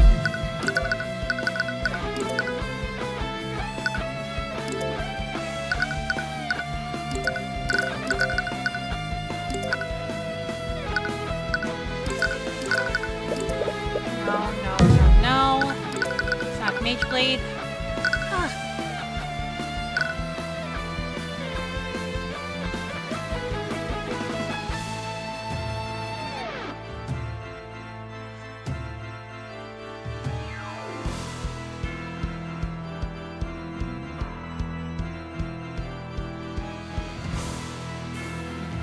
Think it through.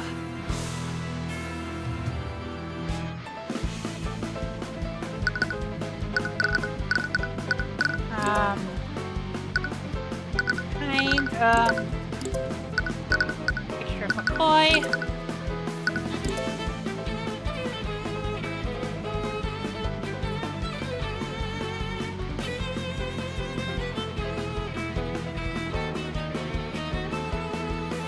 Oh god. How do I not remember this? Like, I did this before.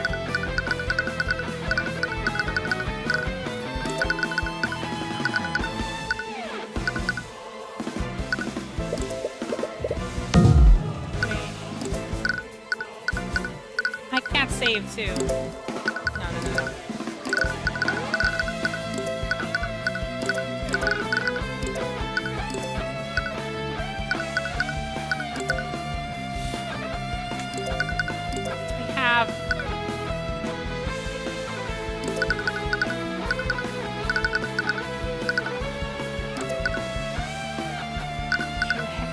Transmutation.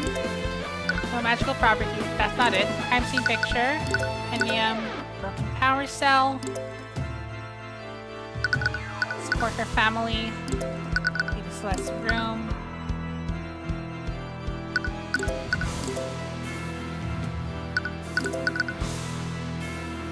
But it proves she wasn't wielding her sword. It's not the Mage Blade spell.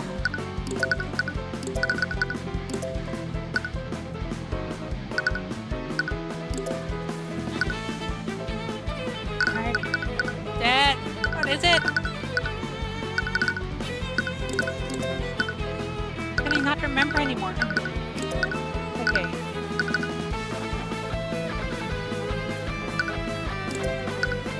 He's a mercenary. People pay extra for a mercenary that can use magic.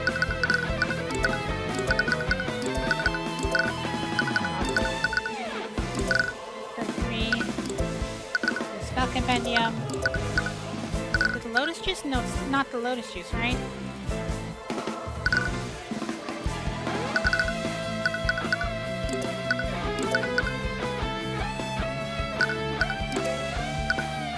Sword after the murder.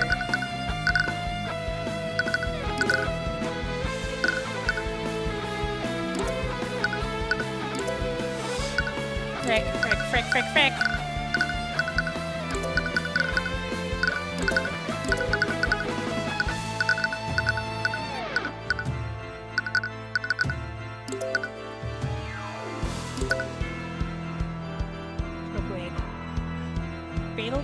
Shows heavy chase of transportation. Alleged murder weapon. It's an ordinarily designed sword, but it has no magical properties. Very carefully hard McCoy after he was murdered. Proof that she wasn't holding the sword. Proof that she wasn't holding the sword.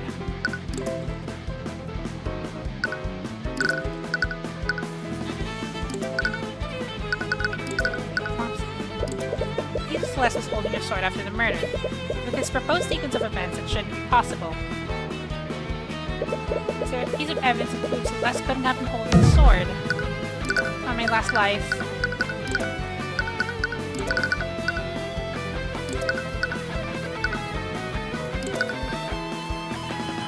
Oh, I'm going to lose. I'm gonna game over.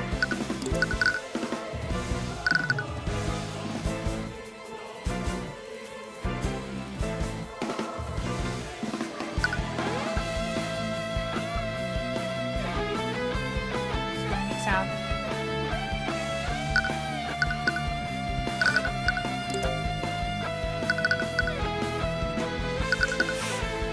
God. How do I not remember this?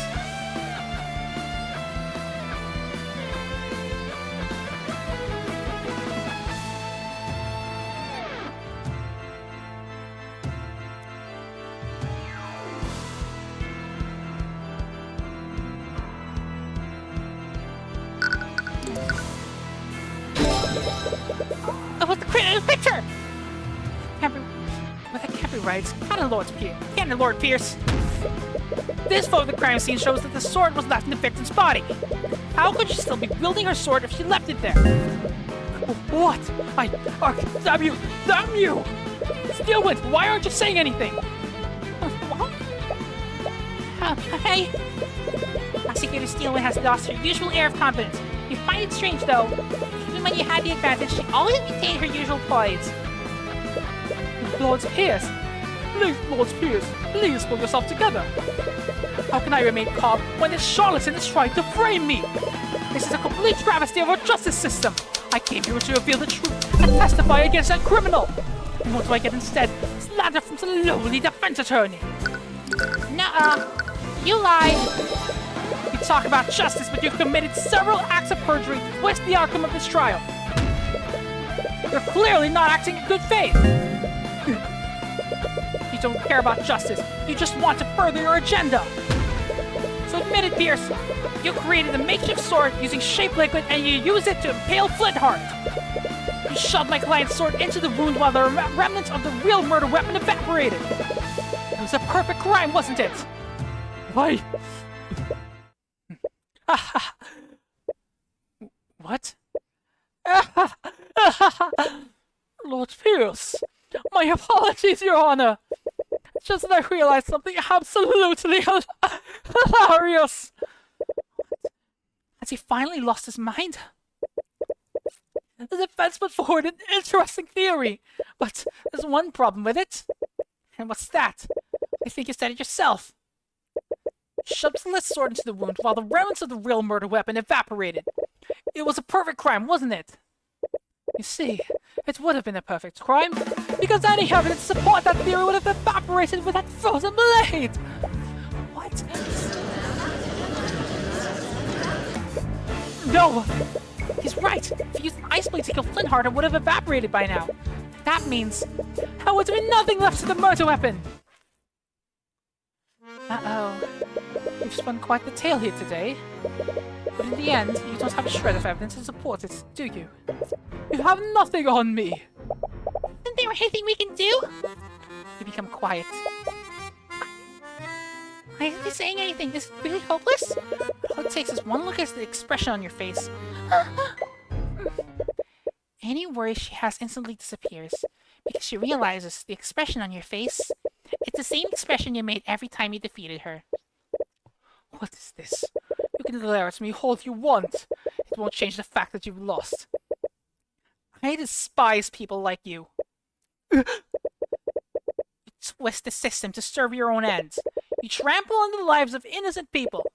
But as long as I'm here, I will never let that happen again. Naught can remain concealed. Empowered Eye.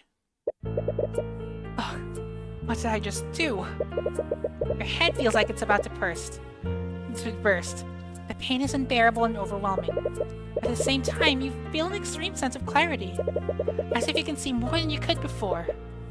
I can't believe that peasant pushed me this far. Once again, you see Pierce's thoughts through the eyes of Horus, but the sensation feels different from how it usually is. It's more intense and potent this time. It's almost as if you can do more than just read his surface thoughts. I can write! You've activated the Empowered Eye. With it, you'll be able to do more than just see the witness's thoughts. You'll also be able to affect what they think about.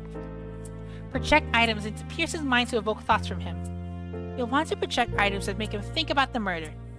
Evoking the right thoughts will raise your insight. Once the insight gauge is filled, you'll have everything you need to implicate him. Project Lotus Juice. Why am I thinking of such a thing? Didn't evoke any useful thoughts. Even now, that image is still lingering in my mind. I didn't expect this experience to have such an effect on me. I've sent the crazy photo.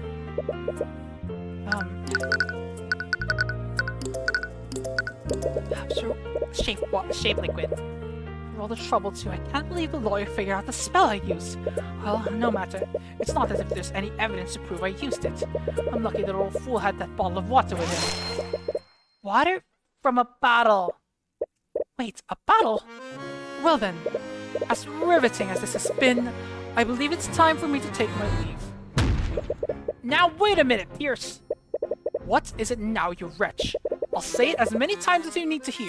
There is no evidence of a liquefied weapon at the crime scene. Yes, there is. You're right, Pierce. If you did use shape liquid in the body of water, then the murder weapon would have evaporated entirely. Ah, it seems you've finally gotten that fact through your thick head. Bravo. But let's not forget ahead of ourselves, Pierce. What if you didn't use shape liquid in the body of water? What if it was another type of liquid? What are you on about? Pierce, shape liquid doesn't just work on water. It works on all kinds of liquids. This shattered bottle contained the liquid that you cast your spell on, didn't it? You show him the picture of the shattered bottle of lotus juice! That bottle! Pierce, I found the shattered bottle on the ground near the victim's body. I wonder what caused it to shatter. You must have decided to use any liquid you could find. Luckily for you, the victim was holding the perfect quantity of liquid in his hands. I wonder, Lord Pierce, if we had someone analyze the broken pieces of this bottle, would we find traces of transmutation magic? You little... That still proves nothing.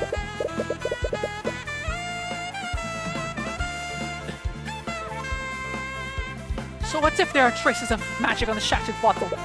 You still don't have a murder weapon. I wasn't finished, Pierce. What? You see, the liquid contained in this bottle wasn't water. It was soda. So, what difference does it make? A blade of ice made of water would have evaporated entirely, but a blade of ice made out of soda would leave a puddle of dried residue. Yep. I remember now. Soda. Sticky residue. Just like all those, just like all the juice I've spilled throughout my life. No, it can't be. I wondered why there was such a circular trace of magic under the body. If we check the outline of the trace, I bet we'd find a dried puddle of soda residue. That would prove you used magic on that soda. There's your murder weapon, Pierce. And that's checkmate. Oh, you've learned a lot from Edgeworth.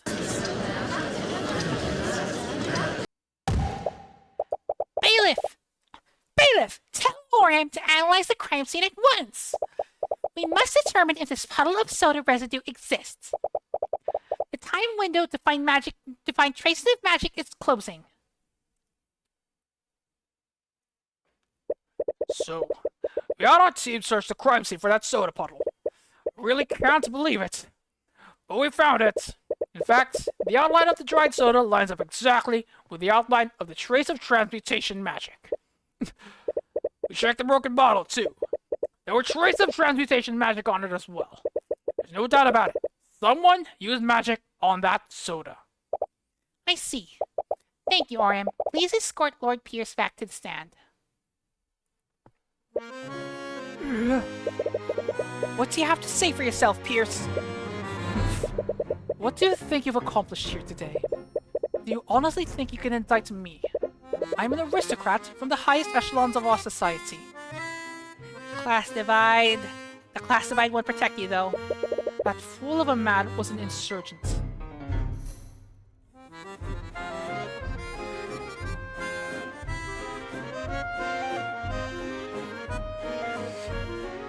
He was a threat to society, and I did my civic duty by removing him. Objection! Objection! Bailiff, please escort the witness to a holding cell. Still one? First-degree murder is punishable by execution, Lord Pierce. I suggest you remain silent, lest you incriminate yourself further. What? You can't be serious. Shut your insidious mouth! Well, what are you all waiting for? Take him away! Yes, take him away at once. believe it! I actually won! All she can do to hold back her tears. Don't need to say anything. Your face says it all. Thank you. Even more than exceeded my expectations today. Miss Timora! I'll be honest. When I realized that the murder weapon evaporated, I thought the case was shot. I can't believe we were able to turn that around. It was just luck. If we had used water, we would have been done for. It had nothing to do with luck. We were able to deduce which liquid he used. And you did it just by looking at a few shards of broken glass. Your skills of deduction never cease to amaze me. That's not exactly true, but what's less there, you can't tell her about your new ability. You all are quite lively. There's no need for such hostility, though I wouldn't expect any less from the Hound of the Eye Taker. Hound of the Eye Taker. More lore. Wait, what did she mean by that? He glanced at Miss Timora, but when she meets your gaze, she immediately looks away. She looks like she's focusing, almost as if to protect her from a certain eye. I must admit, I was hoping to test my blade against you directly. However, your protege proved to be a worthy adversary. Thank you? Is this some kind of gain to you? You talk about trials as if there's some kind of competition. Your action almost condemned an innocent woman to death. Our system operates by having two powers of opposition. When those powers are balanced, justice prevails. Make no mistake, our victory today was just our system working as intended. Ha! Working as intended! You know very well our system only exists to protect your people. I know. What? In any case, it looks like we'll be facing each other more frequently in the future. I look forward to doing battle with you again, Tyrion Cuthbert. What a strange girl. That kinda killed the mood, didn't it? Not at all. I think we should celebrate. What do you have in mind? There's this amazing restaurant in the upper quarter of the capital city. They usually only serve nobles, but they'll let anyone in there if they have enough gold. Wait, do we have enough gold? Of course we do. Don't worry about the details. I'll handle everything. How much money does Miss Timora make? And so began my journey into the worlds of law and magic. Our justice system is rotten to its core, and I'll have many trials ahead. Regardless, I'll keep fighting on and get justice for every one of my clients. Episode end! And that would have been here for the end if we started on time. Dang it. This feeling, I knew it. His radiant soul has finally awakened. I can't believe it. I've been waiting for so long. Can't wait for the day when I can see his eyes draped in agony.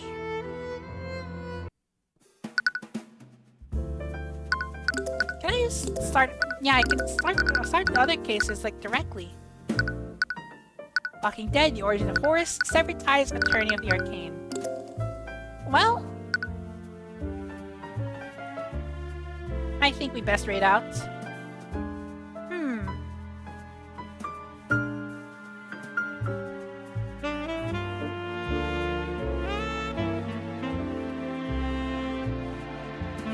I wonder who's on. Aha! Faye, Clay! You're here. Faye's here! Faye's here!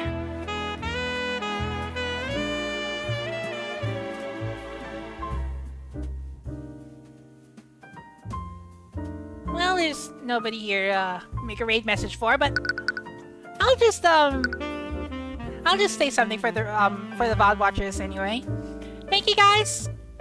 Wait, is it? Yeah, it is. Thank you guys so much for watching. If you like what you saw, feel free to follow me. Subscribe to me on Twitch and on YouTube.